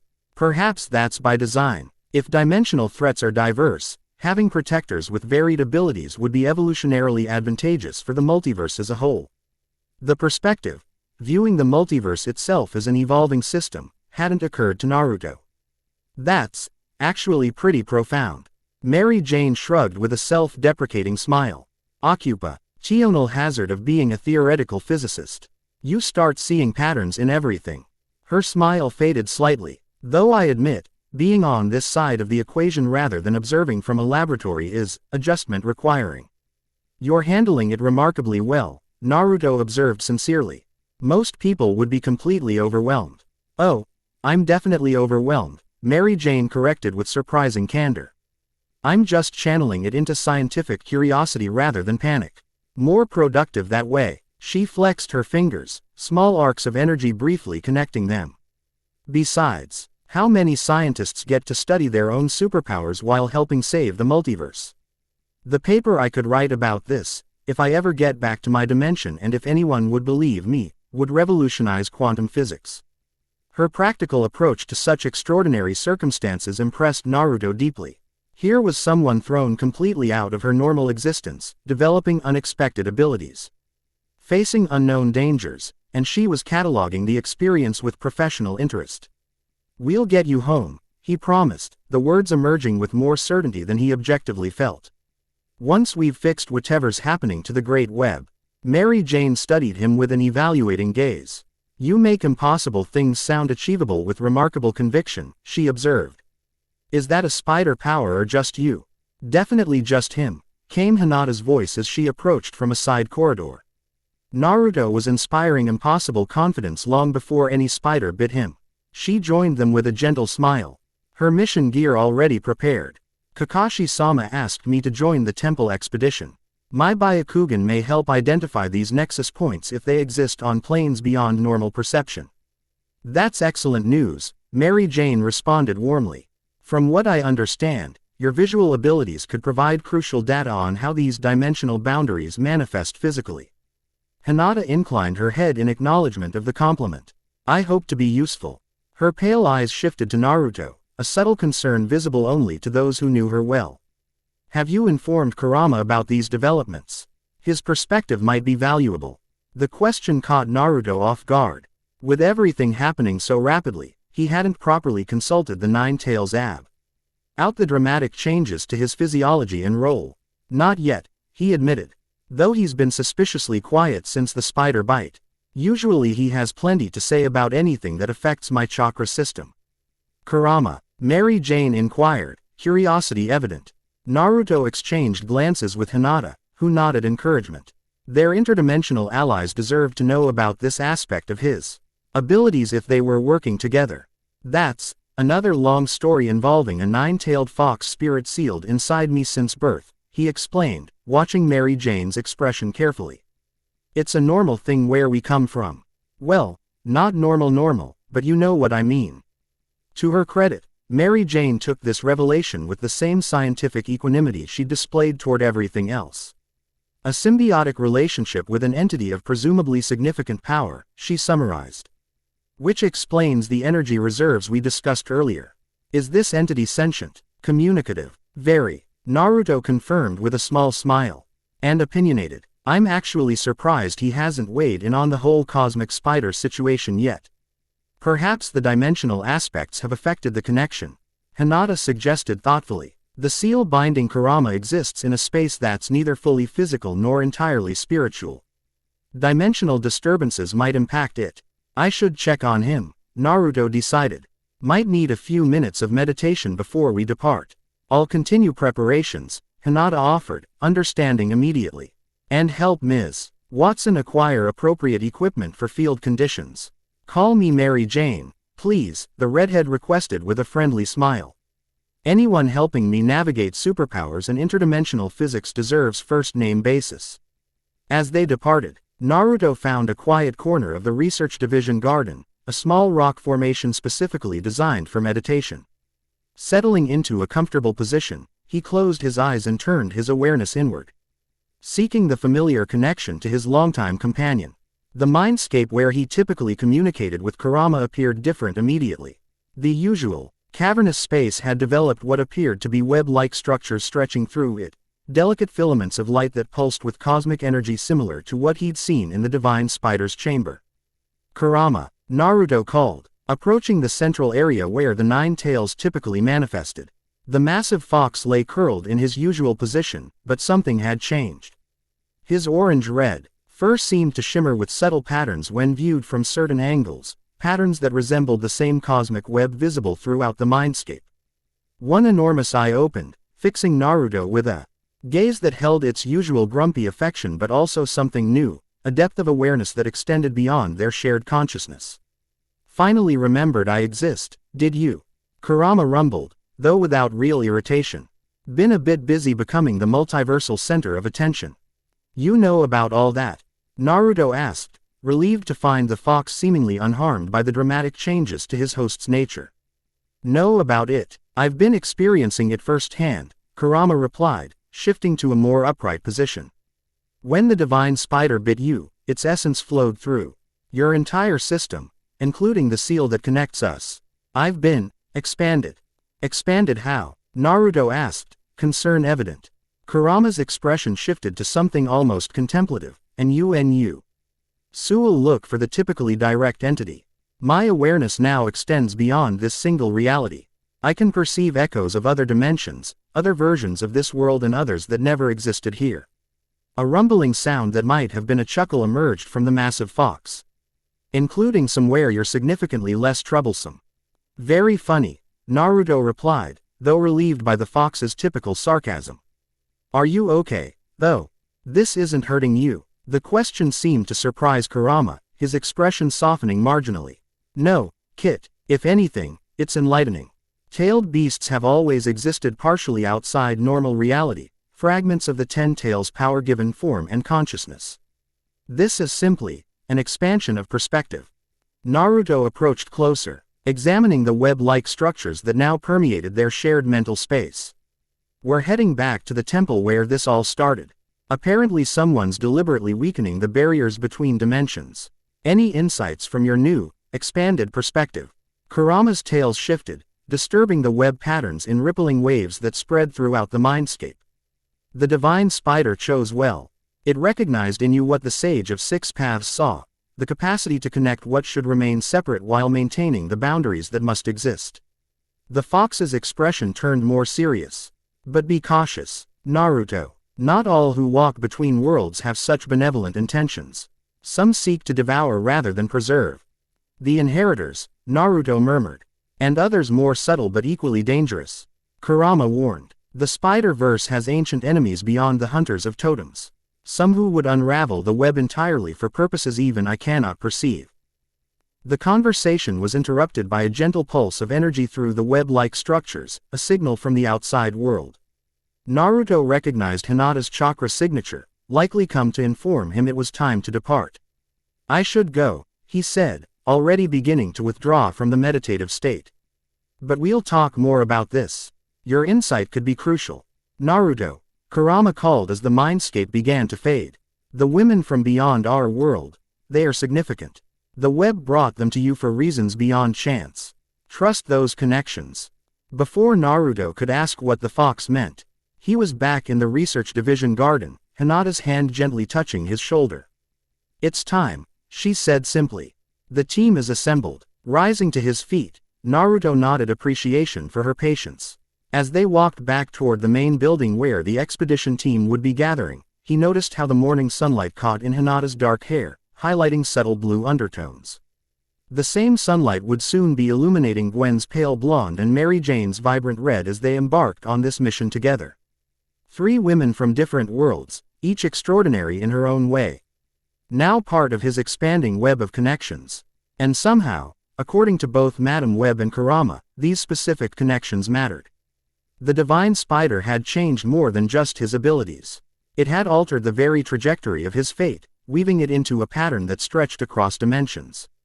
As they reached the assembly point where Gwen, Mary Jane, Kakashi, and several selected Konoha specialists waited, Naruto felt the mark on his hand pulse once, not in warning but in confirmation.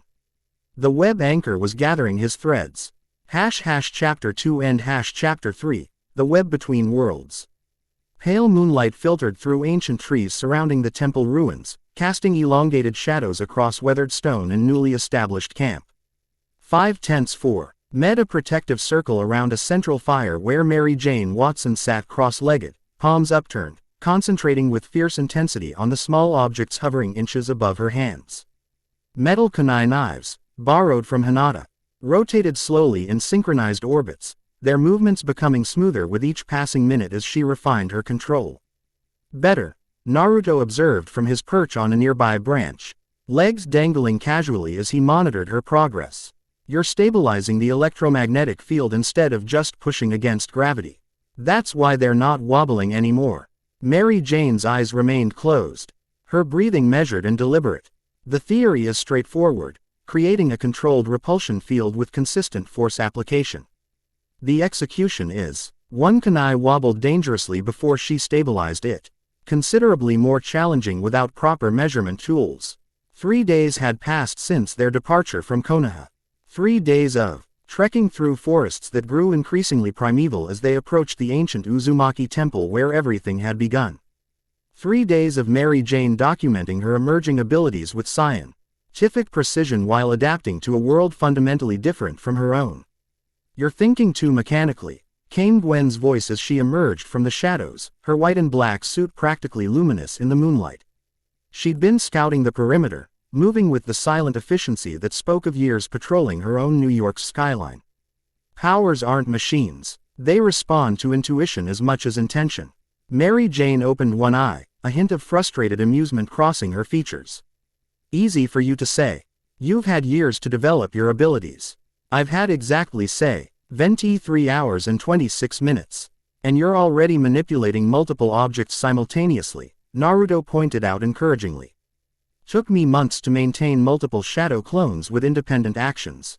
With careful concentration, Mary Jane lowered the kunai to the ground before exhaling slowly, releasing the tension in her shoulders.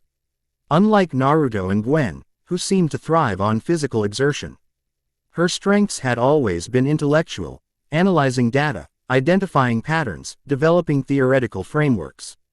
The sudden manifestation of abilities requiring physical mastery had thrust her far outside her comfort zone.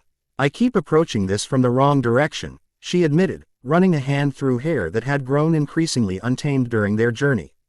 I'm trying to consciously control every aspect of the electromagnetic field when I should be establishing parameters and letting my subconscious handle the execution.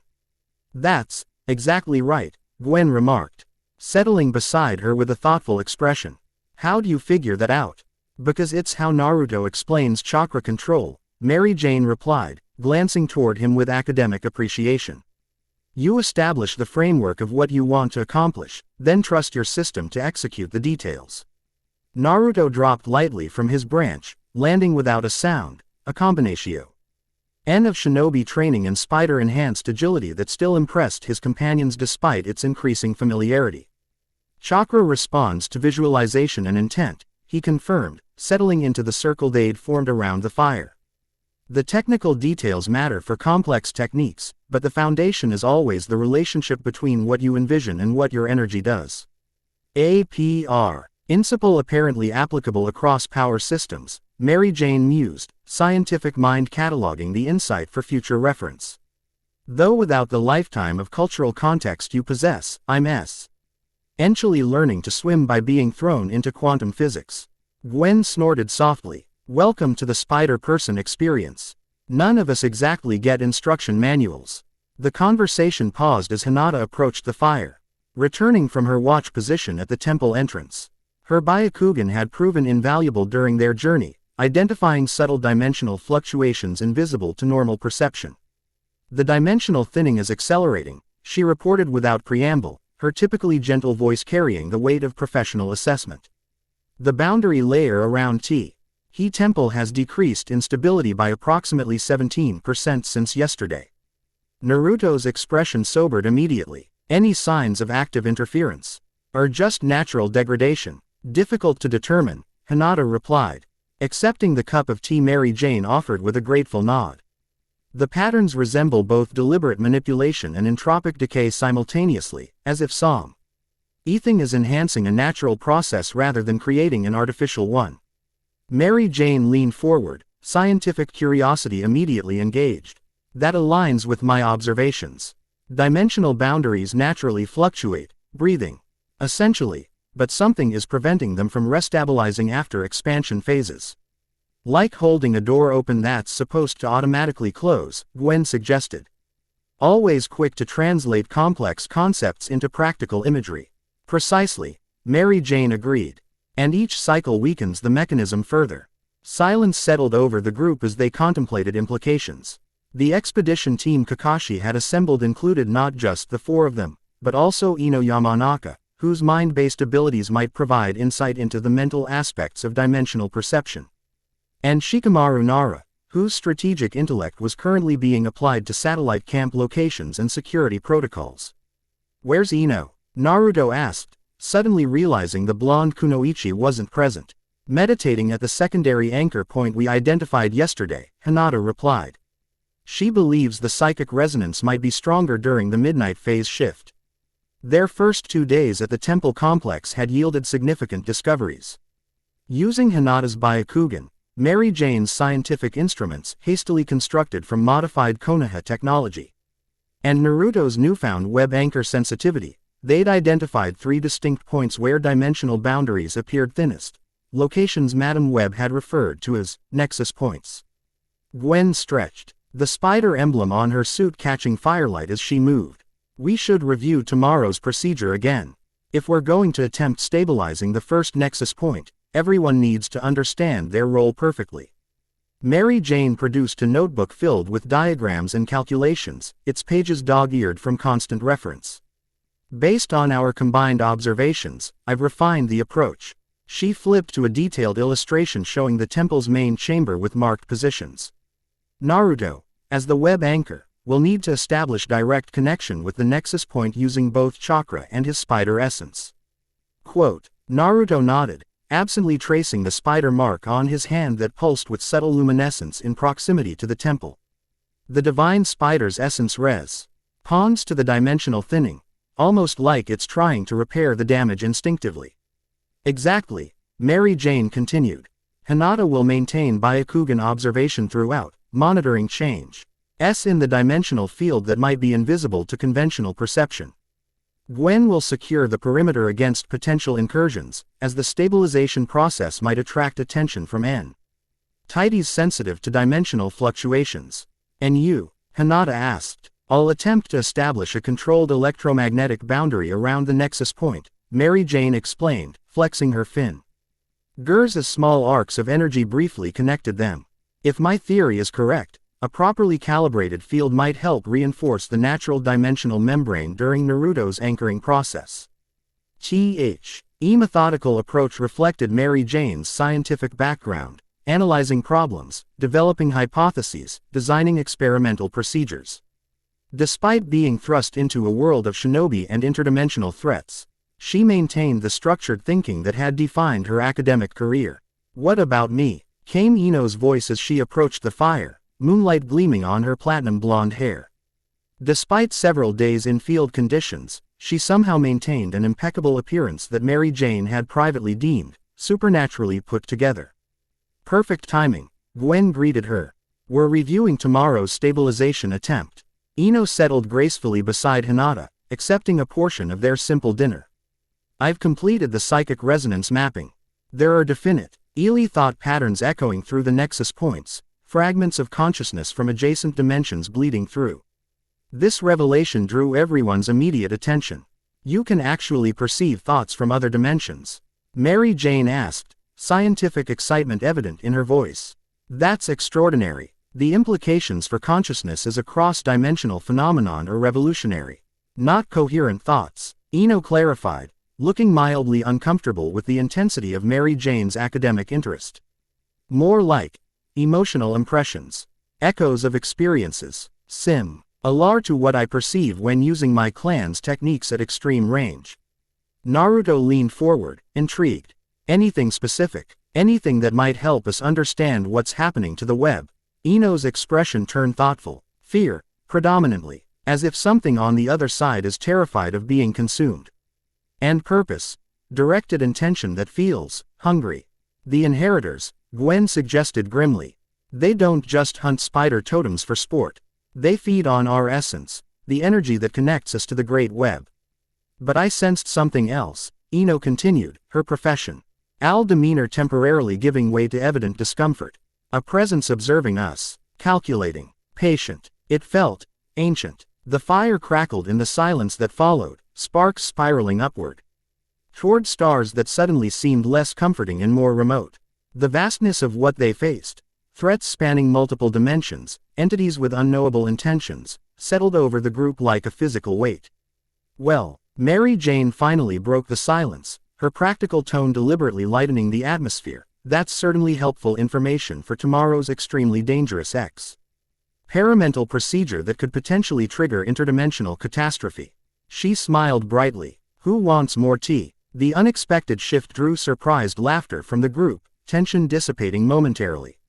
Naruto found himself appreciating Mary Jane's ability to acknowledge danger while refusing to be paralyzed by it, a quality he recognized from his own approach to seemingly impossible challenges. I'll take some, he replied with a grateful smile. And Ino, your insight will be crucial tomorrow. If you can sense these presences, you might give us early warning if something to interfere with the stabilization process. Ino nodded, her confidence returning. I'll establish a mental link between team members once we begin. Nothing intrusive. Just enough for instant communication if needed. As conversation shifted to practical preparations for the following day, Naruto found himself observing the women around the fire with quiet appreciation. Each brought unique street ranks to their mission. Hinata's perceptive abilities and steadfast reliability, Ino's mental prowess and analytical precision, Gwen's combat experience and dimensional knowledge, Mary Jane's scientific brilliance and adaptability. Together, they formed a team unlike any he'd worked with before. The spider mark on his hand pulsed gently, as if confirming this observation. The web connected them now, not just physically in this dimension but across the multiverse in ways they were only beginning to understand. Tomorrow would test that connection in ways none of them could fully predict. Dawn arrived with unsettling stillness. No birds sang in the ancient trees surrounding the temple. No wind disturbed the morning mist that clung to stone surfaces with unnatural persistence. Even the air felt different, heavier, more resistant, as if reality itself had thickened overnight. The dimensional membrane has thinned by another 12%, Hinata reported, Byakugan activated as she scanned their surroundings. The degradation is accelerating exponentially.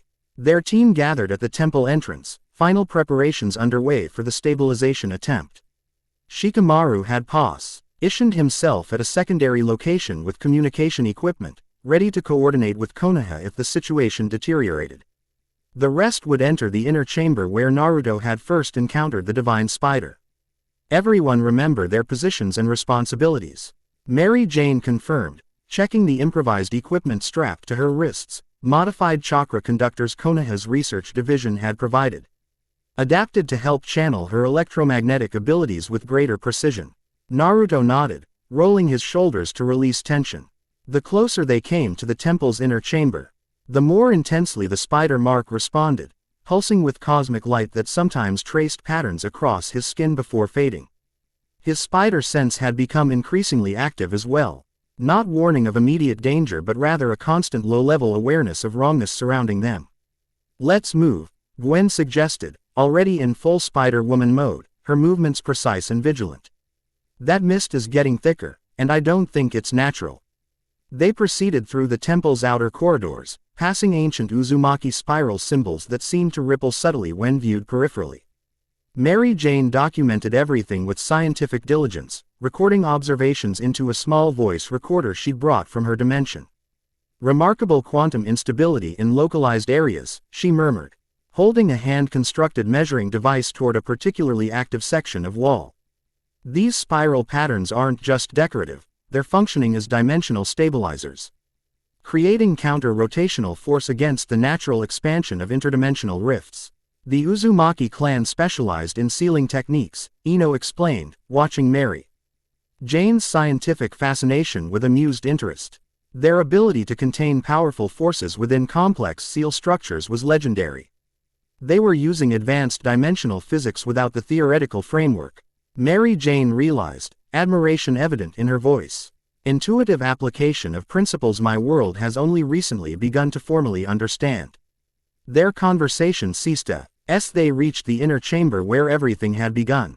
The room appeared physically unchanged since Naruto's initial encounter, the same circular space with 8 equidistant points where portals had briefly manifested.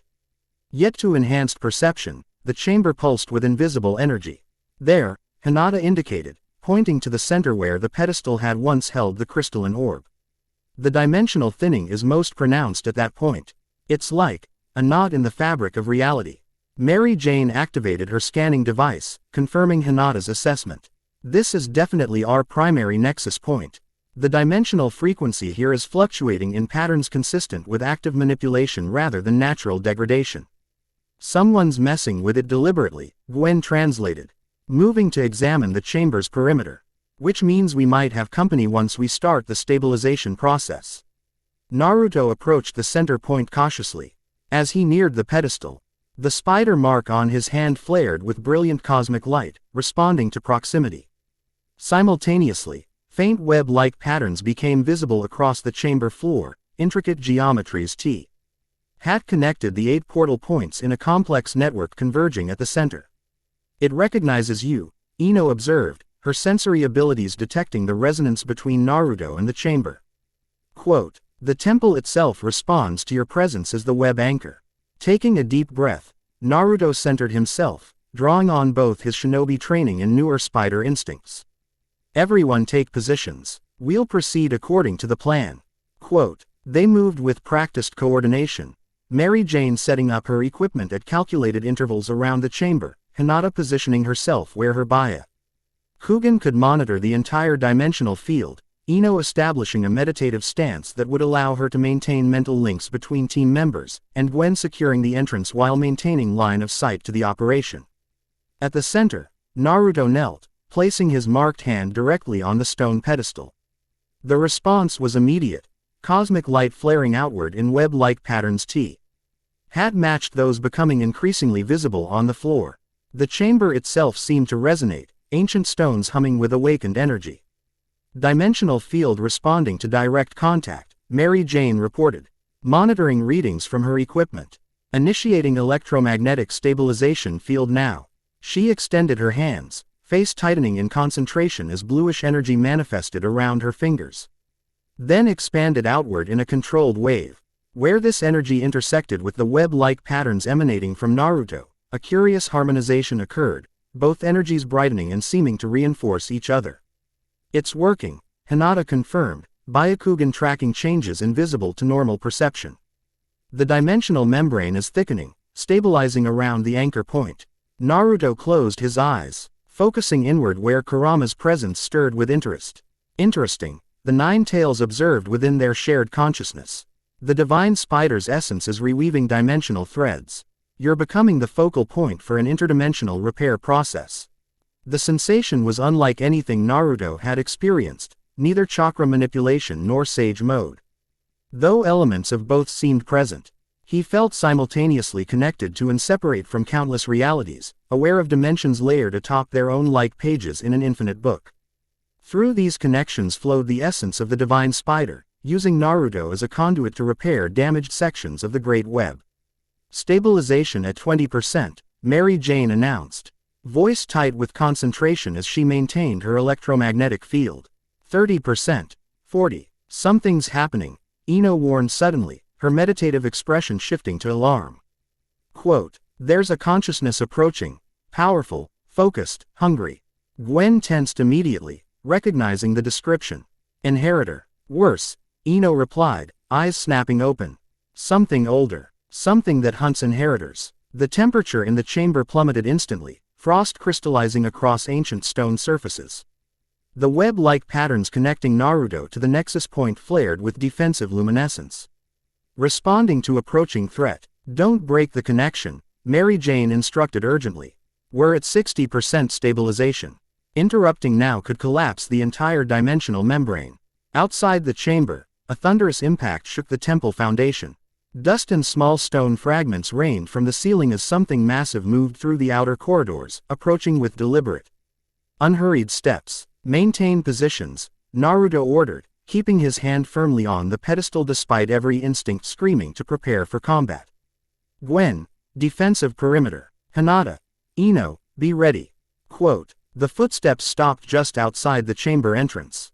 A palpable pressure preceded physical appearance, the sensation of ancient, implacable hunger that even non-sensors could perceive.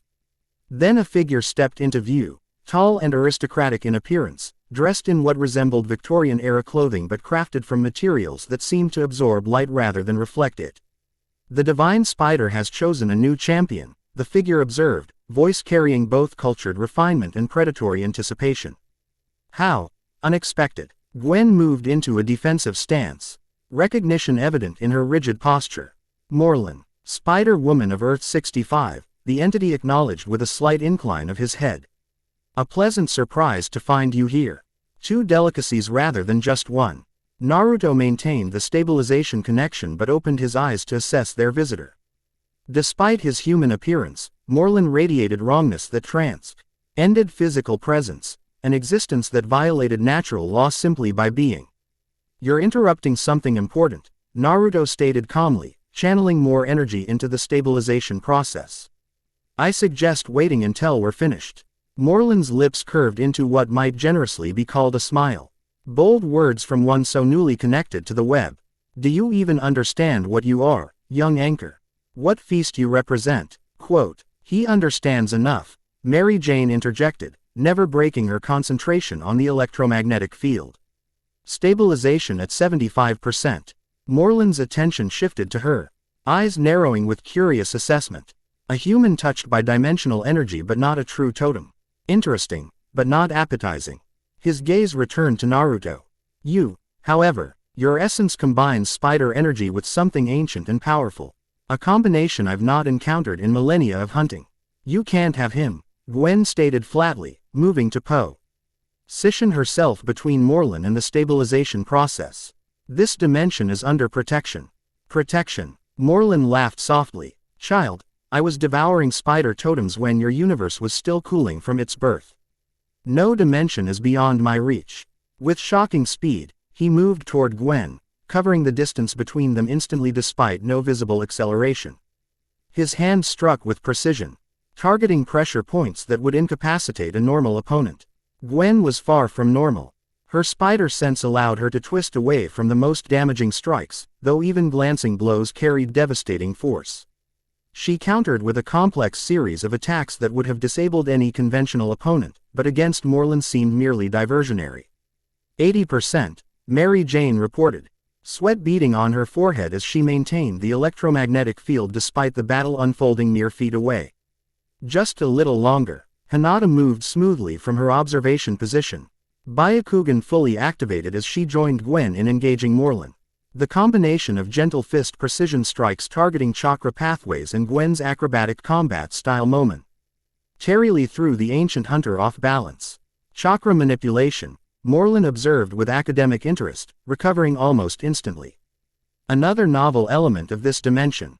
Perhaps I shall explore it more thoroughly after my primary meal.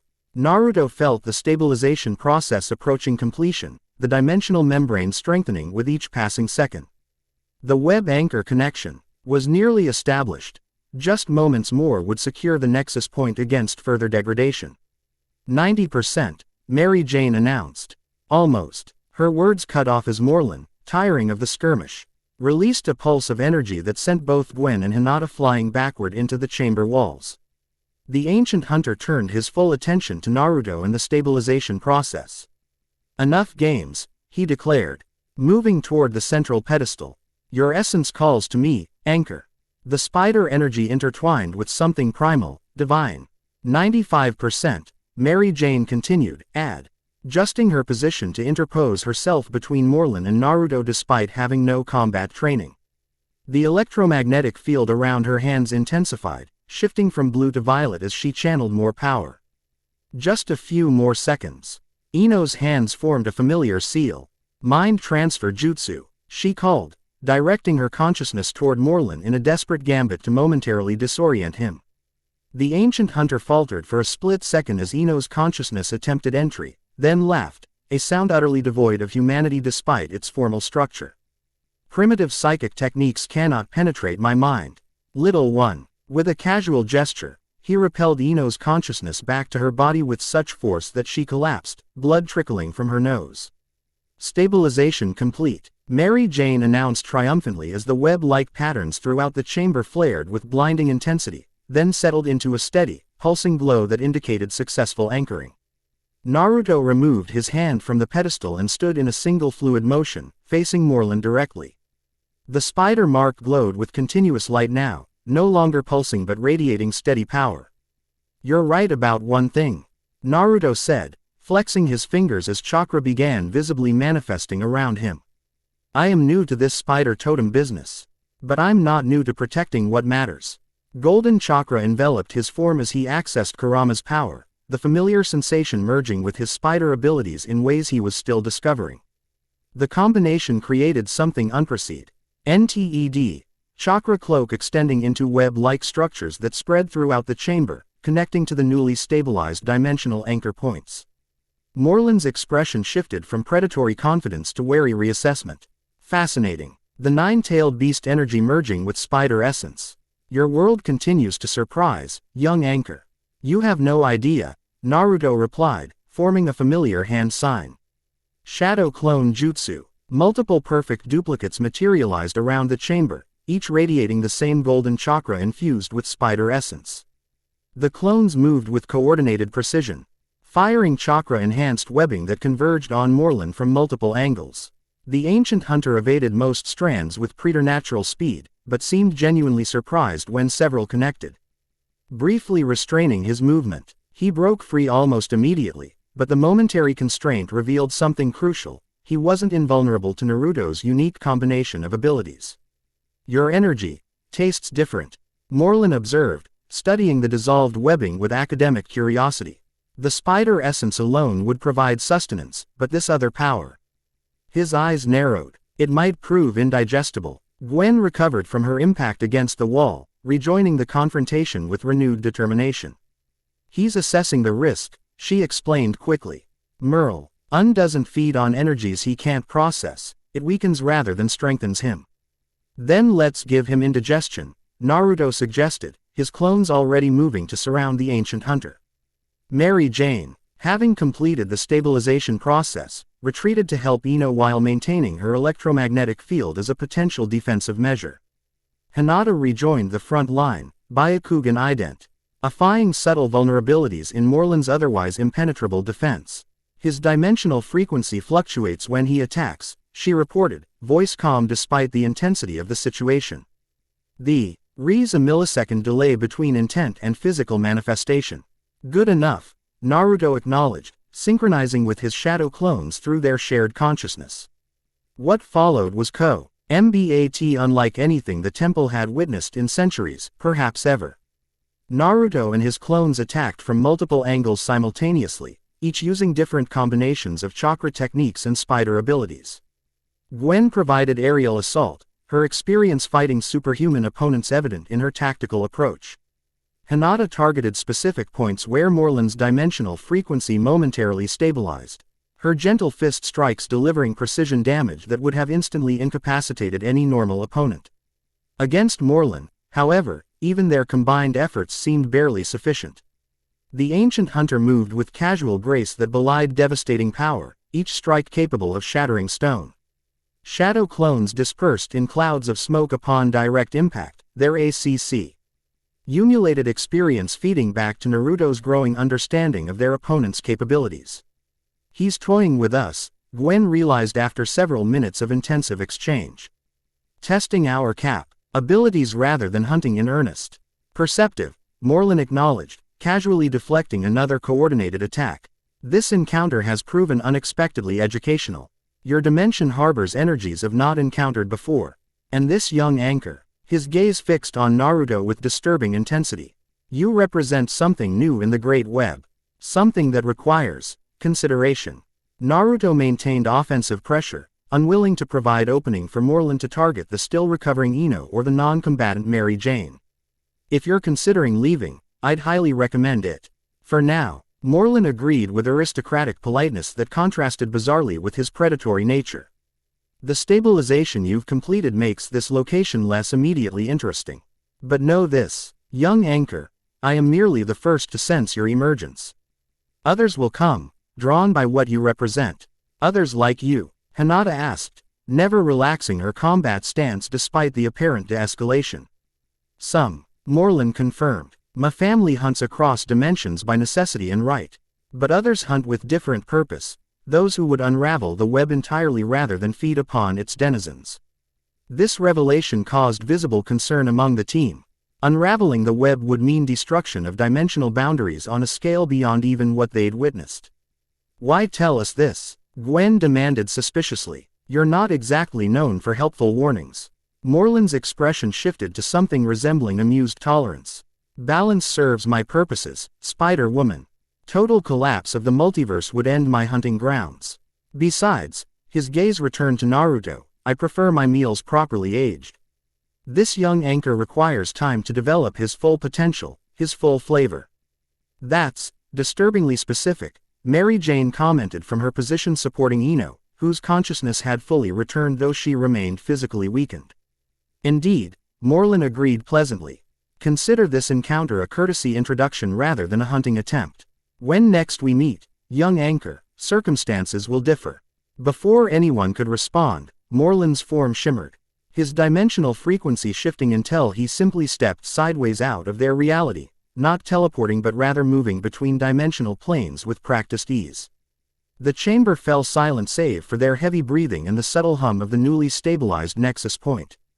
Tension gradually dissipated as it became clear Morlun had genuinely departed rather than employing tactical deception. Well, Mary Jane broke the silence, helping Ino to a seated position against the chamber wall. That was educational and terrifying in equal measure. Is he always that conversational? Naruto asked Gwen, dispersing his remaining shadow clones and allowing the golden chakra cloak to fade. No, she replied grimly, pushing back her hood to reveal sweat-dampened hair. Usually he just kills and feeds without the philosophical discussion. Something about you genuinely intrigued him. The combination of Kurama's chakra with the spider essence, Hinata suggested. Deactivating her Byakugan to conserve energy. He seemed uncertain whether he could process it. Small mercies, Ino commented weakly, accepting a water container from Mary Jane with grateful acknowledgement. His mental presence was ancient, vast, like trying to enter an ocean with a teacup. At least we completed the stabilization, Mary Jane pointed out, gesturing toward the center pedestal where the nexus point now pulsed with steady, healthy light. According to my readings, this junction is secure against further degradation. Naruto approached the pedestal, placing his hand once more upon its surface. The spider mark connected instantly with the stabilized energy, confirming Mary Jane's assessment. It's holding. We've successfully anchored this nexus point to the Great Web. 1 down, 2 to go at this location, Gwen reminded them, already shifting toward practical next steps despite their recent brush with an interdimensional predator. And potentially, dozens more worldwide if Madame Web's warning was accurate. We should report back to Kakashi-sama, Hinata suggested. Morlun's information about others seeking to unravel the web entirely reprise. NTS a significant escalation of the threat assessment. As they gathered their equipment and prepared to return to base camp, Naruto found himself contemplating Morlun's parting words. The ancient who, NTER had framed their encounter as a preliminary assessment rather than a genuine attempt to feed, implying future confrontations under less favorable circumstances. You're troubled, Mary Jane observed quietly, falling into step beside him as they exited the chamber. Her scientific equipment had been hastily repacked, though she maintained detailed notes on the stabilization process despite the interruption. Morlun wasn't our enemy today, but he's not our friend, Naruto replied, appreciating her perceptiveness.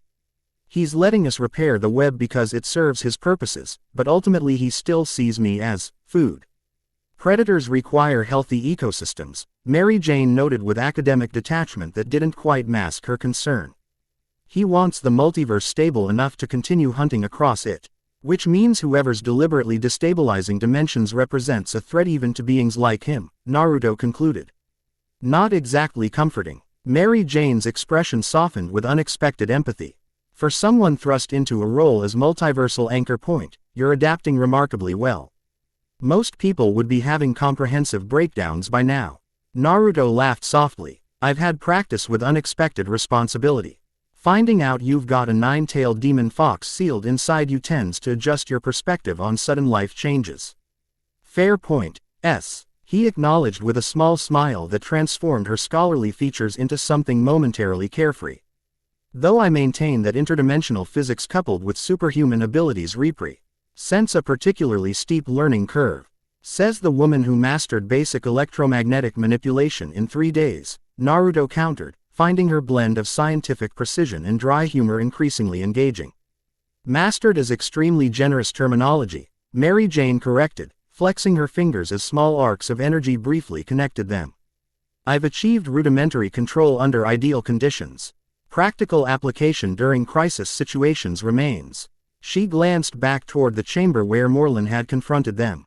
Inadequate. The self-criticism seemed excessive, given her contributions to their success. You completed the stabilization process while an interdimensional predator was actively attacking us, Naruto pointed out. I'd call that impressive practical application.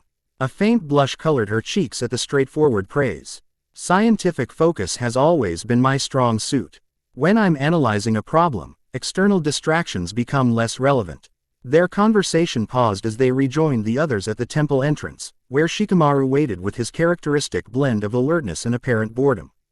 Successful stabilization, unexpected interdimensional visitor. Troublesome implications for future operations, he summarized before anyone reported, his analytical mind having already processed the essentials from their expressions and physical condition. Typical Naruto mission parameters, in other words. You forgot the part where I made friends with the ancient predator who wants to eat me eventually, Naruto added with mock cheerfulness. Negotiated temporary non-aggression with entity of unknown but clearly substantial power, Shikamaru amended without missing a beat. Still within standard deviation for your mission profile.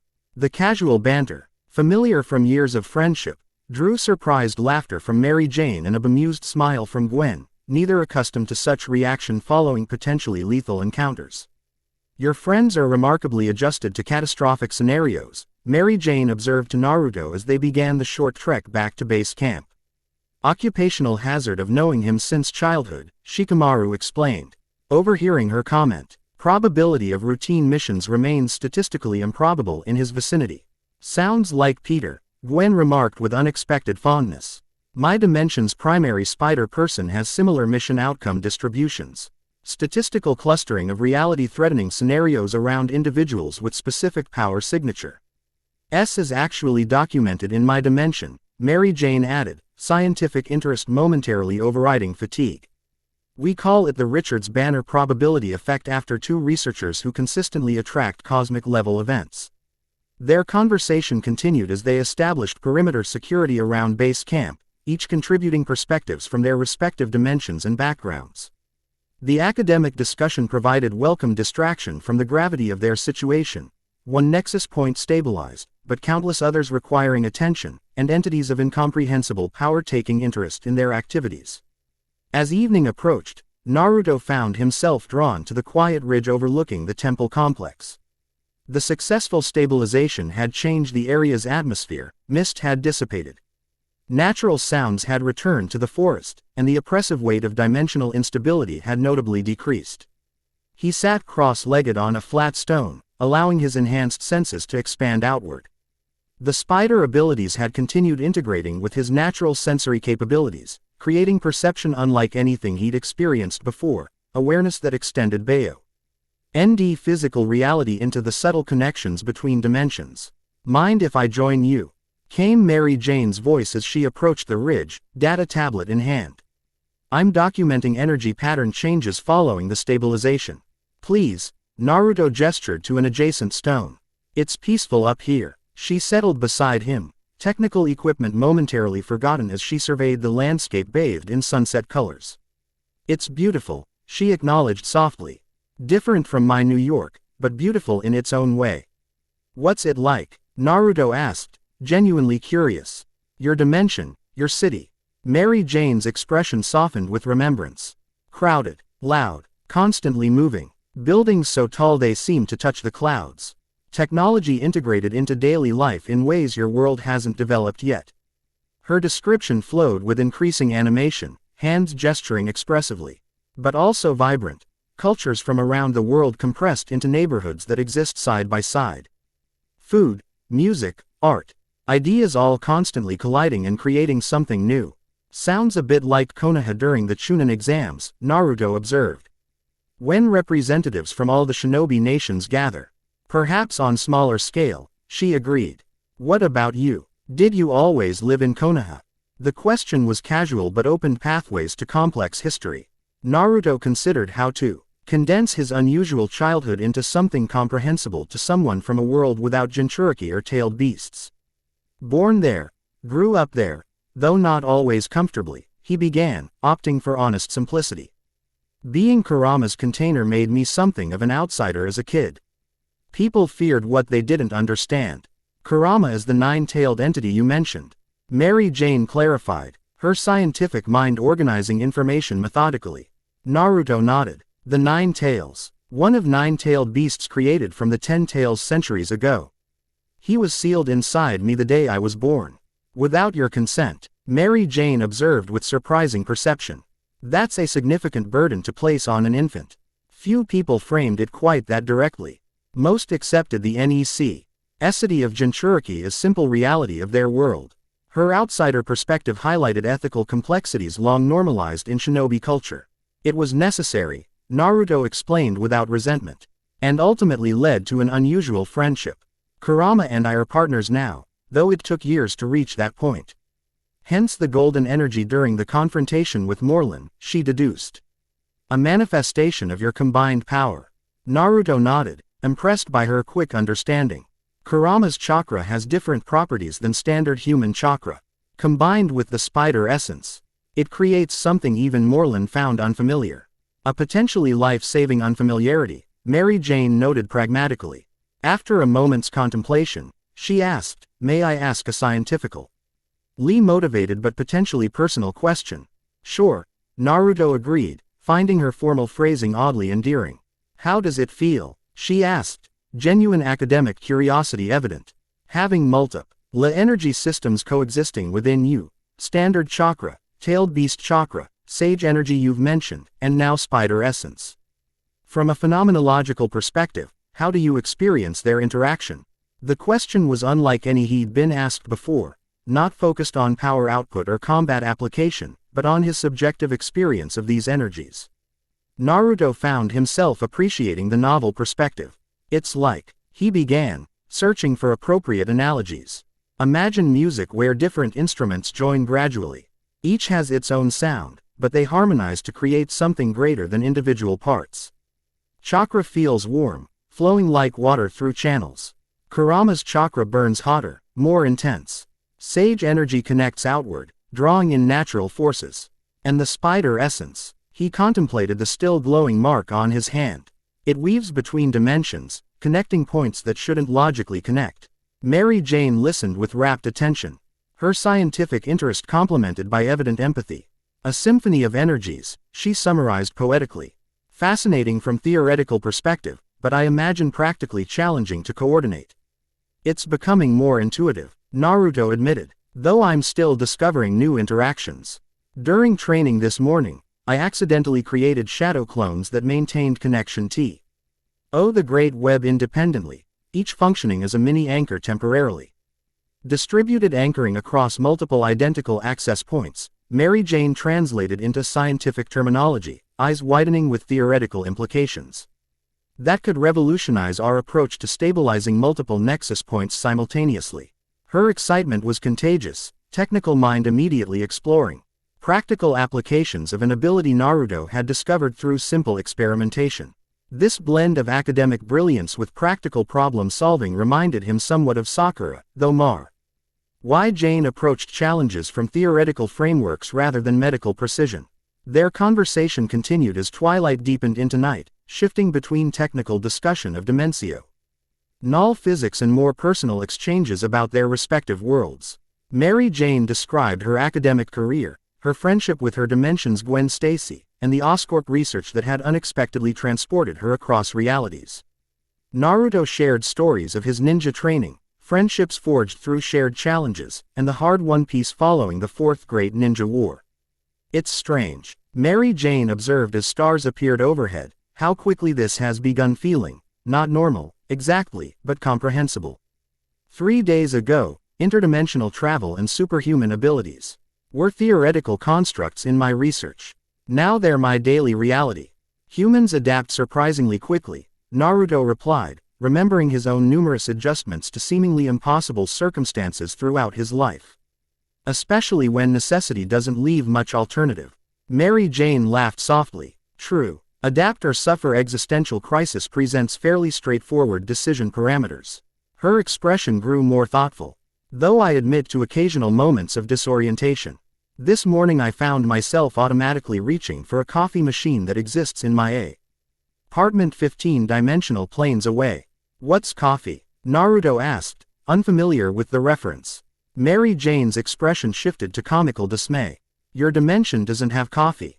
"Now I understand why interdimensional stabilization is essential. Clearly the multiverse cannot sustain such a fundamental absence." Her mock seriousness dissolved into genuine laughter. It's a beverage made from roasted beans. Contains stimulant compounds that promote alertness.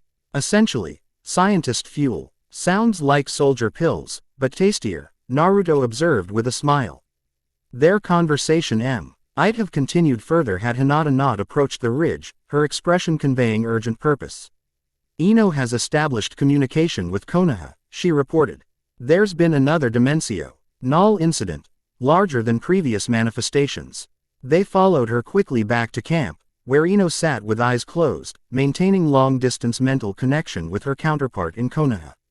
Gwen and Shikamaru already stood nearby, expressions suggesting concerning information. Multiple simultaneous rifts, Ino reported without opening her eyes, relaying information in real time. 5 distinct locations around Fire Country. One directly within Konoha city limits. Casualties? Naruto asked immediately. None reported yet, Ino continued. But the Konoha rift is expanding steadily. Kakashi-sama has ordered evacuation of the affected district. The stabilization we performed should have reduced dimensional instability, not increased it, Mary Jane observed with professional concern. Already activating her measuring equipment. Unless what? Gwen prompted when she hesitated. Unless our actions triggered countermeasures, Mary Jane completed her thought grimly. If someone is deliberately manipulating dimensional boundaries, they might interpret our stabilization as interference to be opposed. We need to return to Konoha immediately, Naruto decided, already mentally calculating fastest travel routes. If rifts are forming within the village itself, civilian safety becomes priority. Agreed, Shikamaru confirmed, but we should maintain a small team here to continue monitoring the temple complex. If this is indeed reaction to our stabilization efforts, the remaining nexus points may require protection. Quick discussion established optimal team distribution, Naruto. Gwen and Mary Jane would return to Konoha immediately to address the urban rift, while Hinata, Ino and Shikamaru would remain to secure the temple complex and complete data gathering on the stabilized nexus point. We'll travel through the night, Naruto determined, gathering essential equipment. With enhanced speed, we should reach Konoha by dawn. As preparations for immediate departure continued, Mary Jane approached Naruto with professional concern. The energy readings from the Konoha rift, as Ino described them, suggest dimensional characteristics unlike previous manifestations. Something distinctly different is emerging. Different how? Naruto asked, sensing her scientific unease. Previous rifts maintained consistent dimensional frequency, essentially windows between adjacent realities. She explained, referencing data on her tablet. This new formation appears to be channeling energy from multiple dimensional planes simultaneously, converging on a single emergence point. Meaning someone isn't just opening doors between worlds anymore, Gwen interjected, having overheard their conversation. They're creating a funnel, drawing something specific toward your dimension from across the multiverse. The implications settled heavily as they completed preparations for departure. Whatever entity sought access to their world had apparently escalated efforts following their successful nexus point stabilization. The multiverse chess game had advanced to more aggressive plays. As they prepared to move out, Naruto noticed Mary Jane hastily reconfiguring her equipment for travel conditions, her scientific dedication undiminished despite urgency. Gwen performed final checks on her web shooters with practiced efficiency, combat readiness evident in every movement. Different women from different dimensions, now unified in purpose alongside him. The divine spider's choice of web anchor had created connections that transcended conventional reality, threads in a pattern whose full design remained unclear but increasingly consequential. With final instructions exchanged with the team remaining behind, they departed into the night. Moving at speed only possible through combination of shinobi training and enhanced abilities. Their path led back toward Konoha, where dimensional barriers thinned dangerously an unknown entity. Sought entry to a world not their own. The web between worlds had begun to tremble. What would emerge from its vibrations remained to be seen.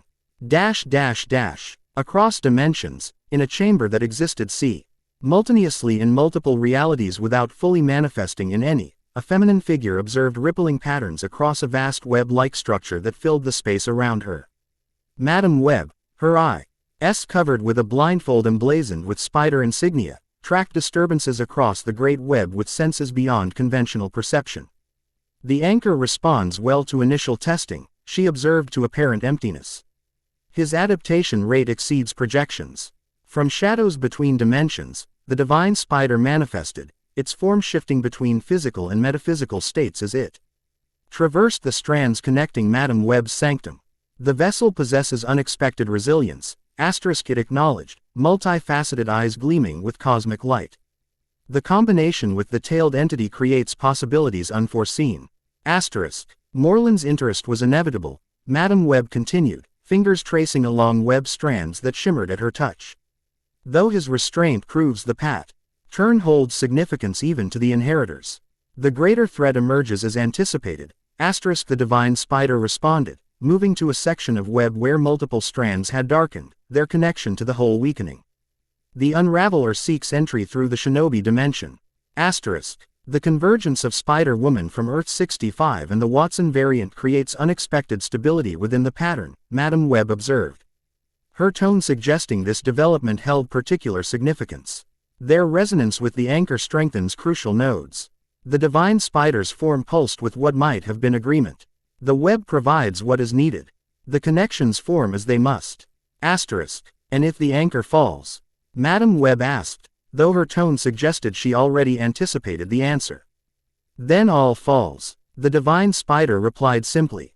The web unravels completely. Reality fragments beyond repair. Asterisk. The conversation ceased as both entities returned attention to the great pattern surrounding them, the multiversal tapestry trembling as ancient forces pulled at its threads, seeking to reshape or destroy what had existed since reality's dawn.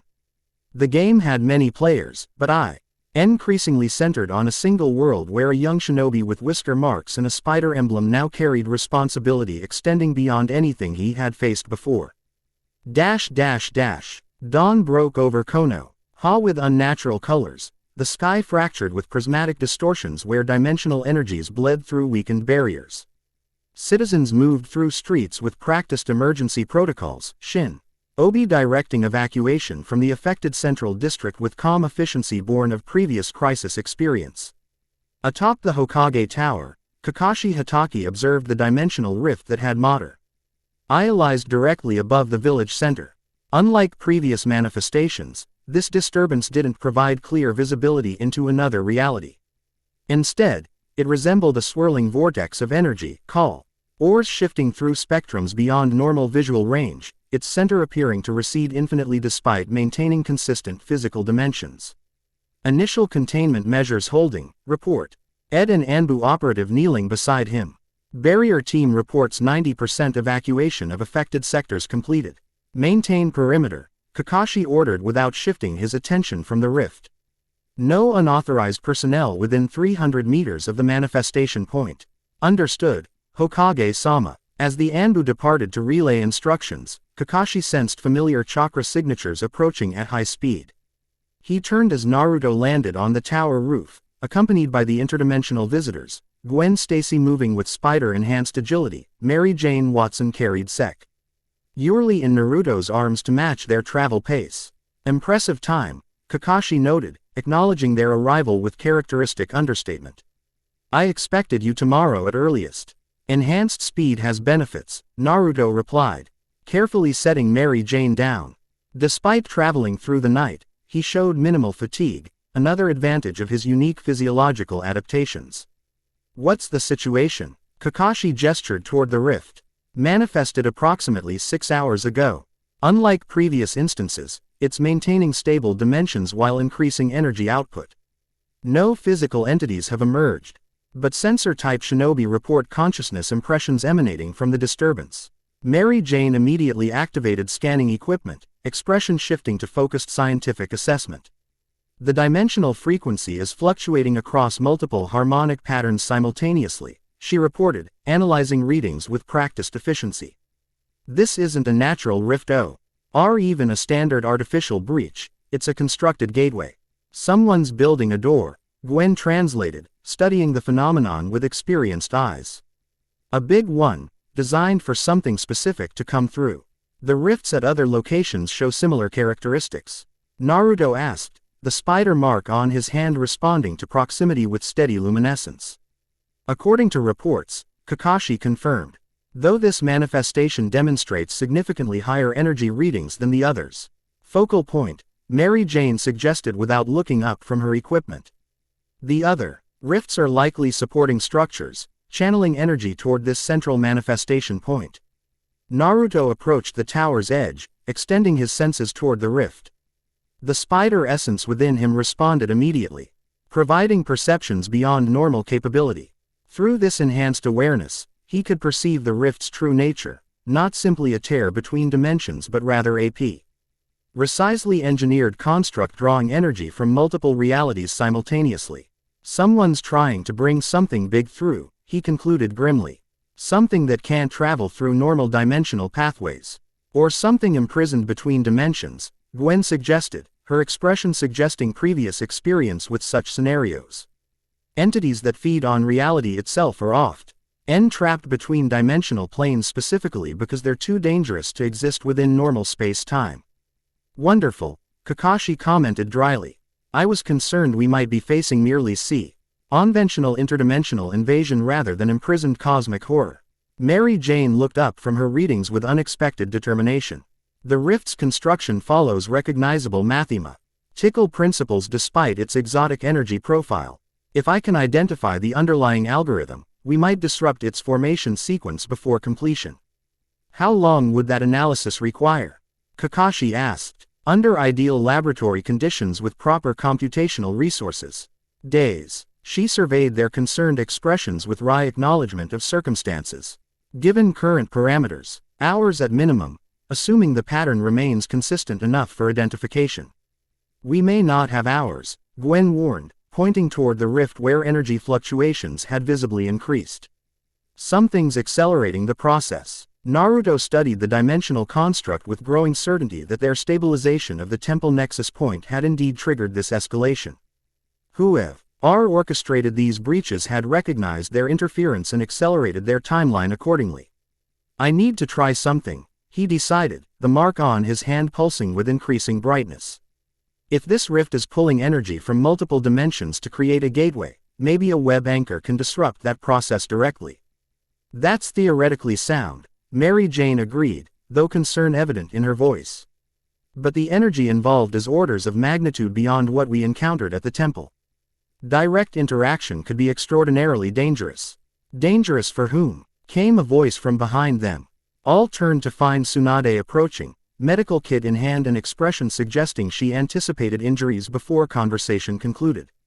Because if you're planning something recklessly heroic, Naruto, I'd appreciate advance notice regarding potential medical requirements. Standard Naruto parameters then, Kakashi observed with resigned familiarity. Despite the gravity of circumstances, Naruto found himself appreciating the consistency of his former teacher's reactions. Some things remained constant across dimensional crises.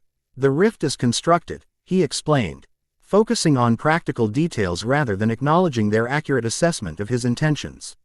Someone designed it specifically to bring something through from between dimensions. As web anchor, I might be able to disrupt that construction directly. By physically connecting to the rift. Tsunade clarified, medical concern evident. The energy discharge could destroy your chakra network entirely. Which is why we'll establish controlled connection instead, Mary Jane interjected, mind clearly racing through possibilities. If I create an electromagnetic containment field calibrated to the rift's primary frequency, it might allow Naruto to establish web anchor connection without direct energy feedback. Gwen studied both the rift and their determined expressions with experienced assessment.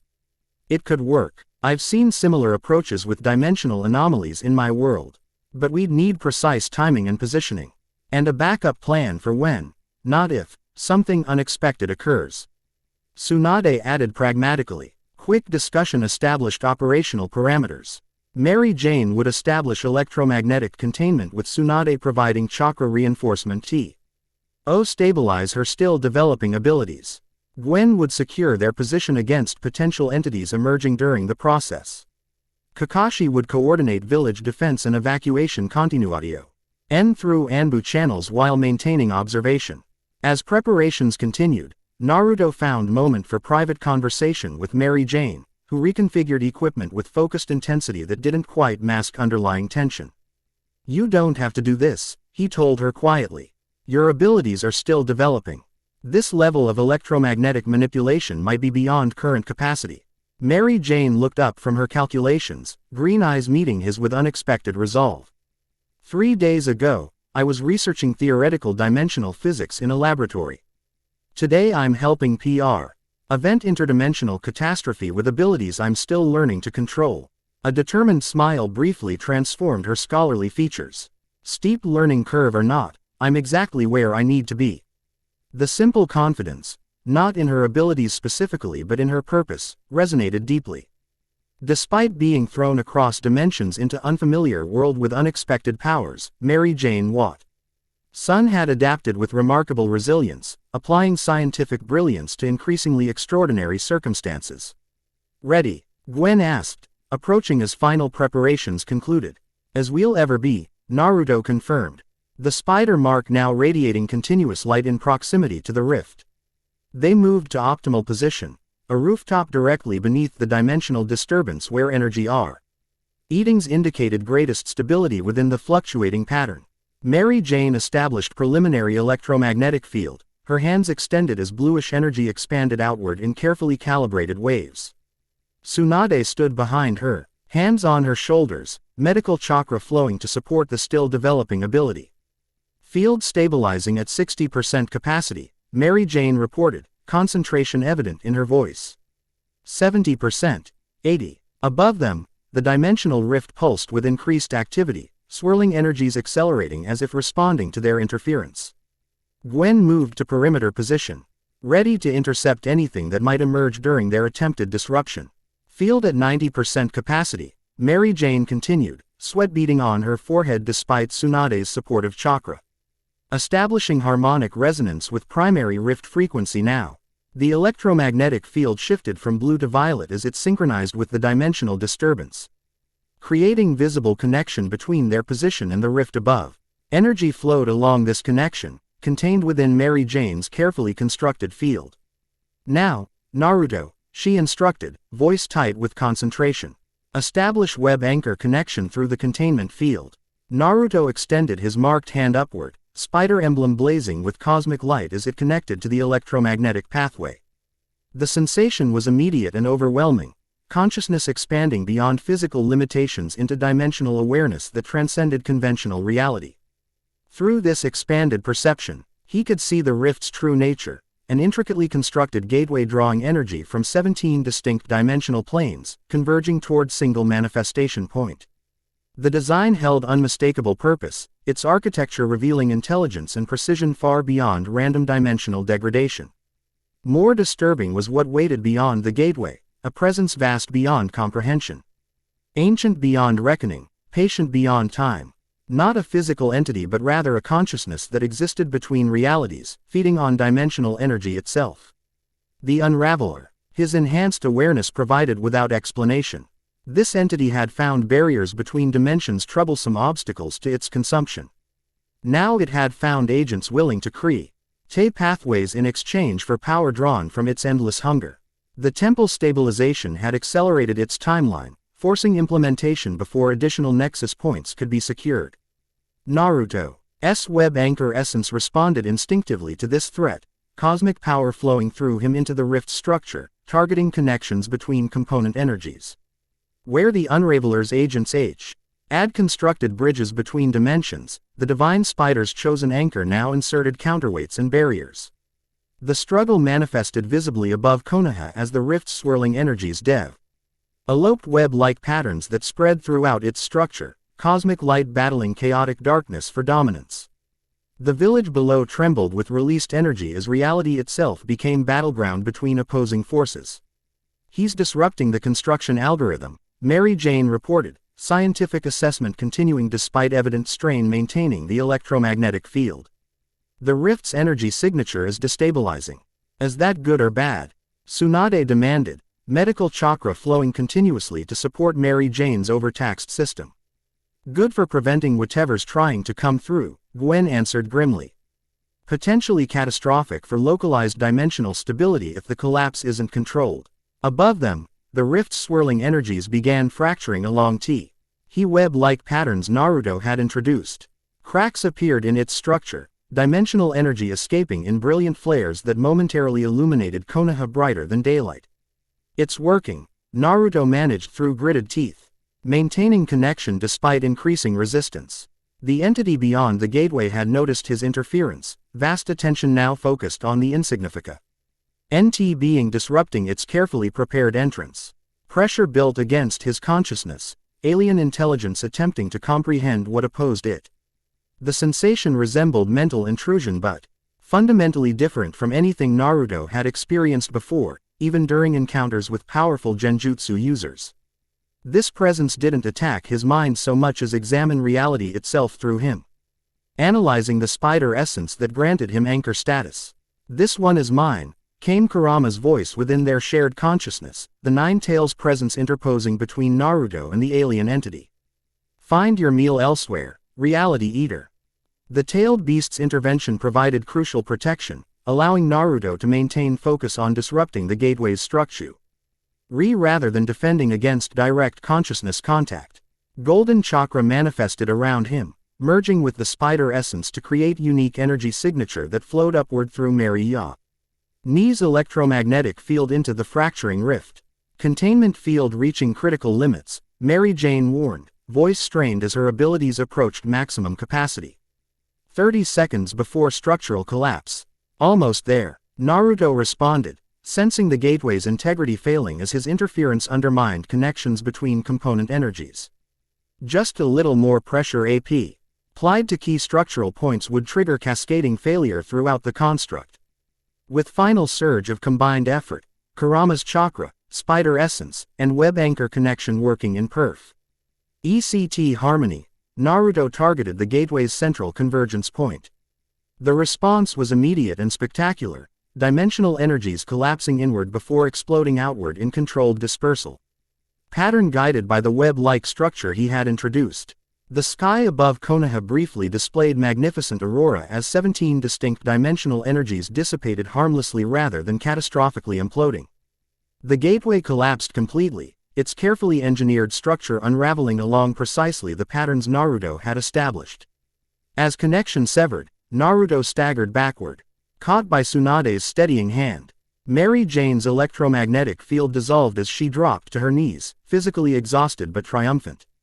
Gwen maintained vigilant perimeter position until absolutely certain no entities had escaped during the collapse. Dimensional readings returning to baseline, Mary Jane reported through labored breathing, checking instruments with shaking hands.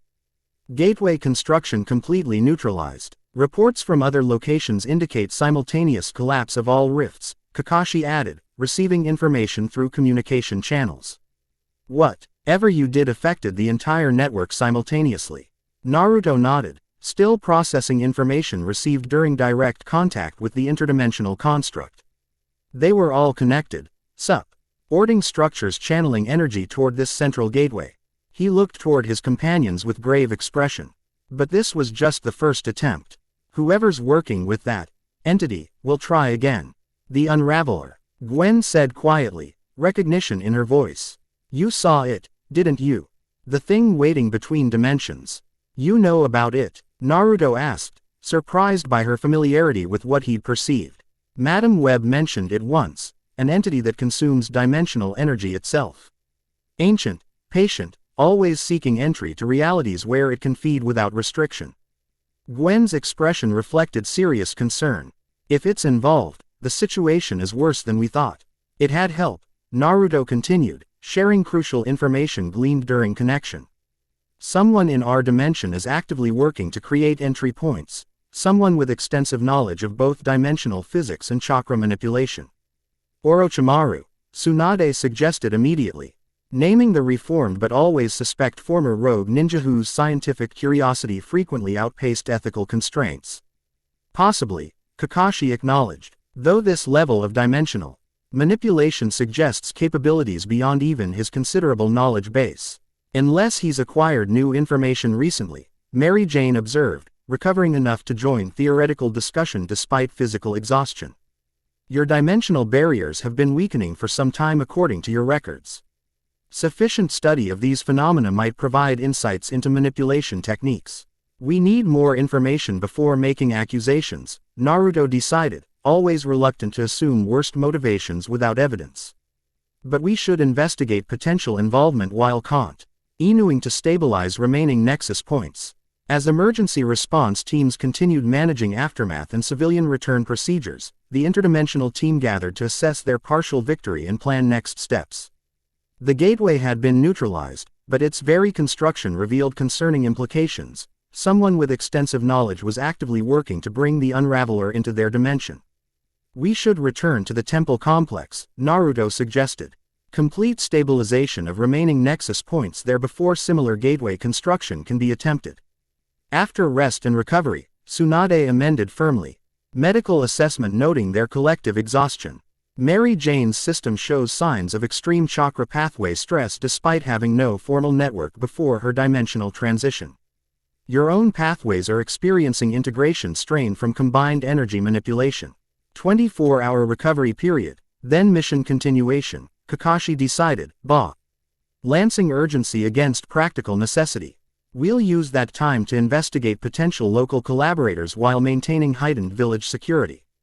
As they departed the rooftop, Naruto ND himself walking alongside both Gwen and Mary Jane, their shared experience having further strengthened connections that transcended their different origins.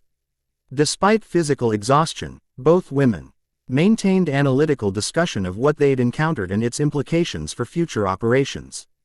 The electromagnetic containment field exceeded theoretical performance parameters, Mary Jane observed. Scientific mind already processing data despite fatigue. The interaction with your chakra support created unexpected stability enhancement, Tsunade-sama. Your abilities are developing remarkably quickly. Tsunade replied with professional assessment. Though not without physiological strain, your cellular structure shows signs of continued adaptation to dimensional energy exposure. My own transition took weeks. Gwen added, comparing experiences with practical insight. Though mine was biological alteration rather than energy manipulation development. Their conversation continued as they made their way to assigned recovery quarters in the Hokage Tower's secure section. The easy interchange of perspectives from different dimensions, different scientific frameworks, and errant personal experiences created synergy that seemed increasingly valuable as they faced multiversal threats. Naruto observed this developing dynamic with appreciation, recognizing how the web brought together individuals whose combined strengths might address challenges no single perspective could manage alone. The Divine Spider's choice of anchor extended beyond his individual capabilities to include connections formed with those drawn into his dimensional orbit. As they reached their destination, Mary Jane paused, turning to Naruto with expression combining scientific curiosity with genuine personal concern. The entity you encountered, the Unraveler, did it communicate with you? Not directly, Naruto replied after careful consideration. It was more like being examined by something that doesn't understand individual consciousness as separate from dimensional energy itself. Like we're all just different patterns in a larger tapestry it wants to consume. Cheerful, Gwen commented with gallows humor that suggested long familiarity with cosmic threats. Nothing like incomprehensible ancient entities with reality-consuming aspirations to keep life interesting. Despite exhaustion, Mary Jane's expression retained scientific fascination alongside appropriate concern. The implications for consciousness as fundamental dimensional property rather than emergent biological phenomenon are extraordinary. In purely theoretical terms, of course, she added hastily, noting their expressions. Practically terrifying in immediate application. This blend of academic interest with pragmatic awareness drew unexpected laughter from both Naruto and Gwen. Tension release after intense operation that acknowledged both the intellectual and practical aspects of their situation. Get some rest, Naruto suggested as they reached their assigned quarters. Tomorrow we continue stabilizing nexus points while investigating who's helping the Unraveler access our dimension. And hope no other interdimensional predators decide to join the party meanwhile, Gwen added with dry humor that didn't quite mask genuine concern. Standard Uzumaki mission parameters, Naruto replied.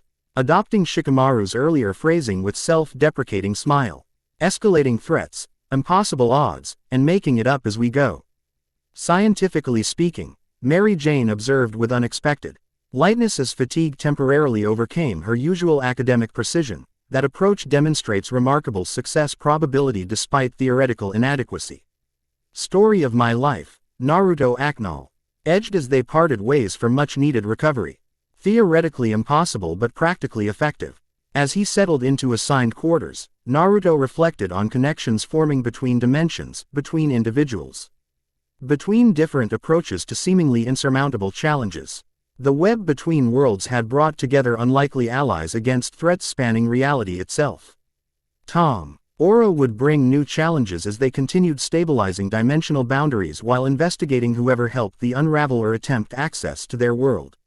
But for now, in this moment of hard-won respite, Naruto appreciated the threads connecting him to companions who faced cosmic horror with scientific curiosity, practical determination, and even appropriate humor.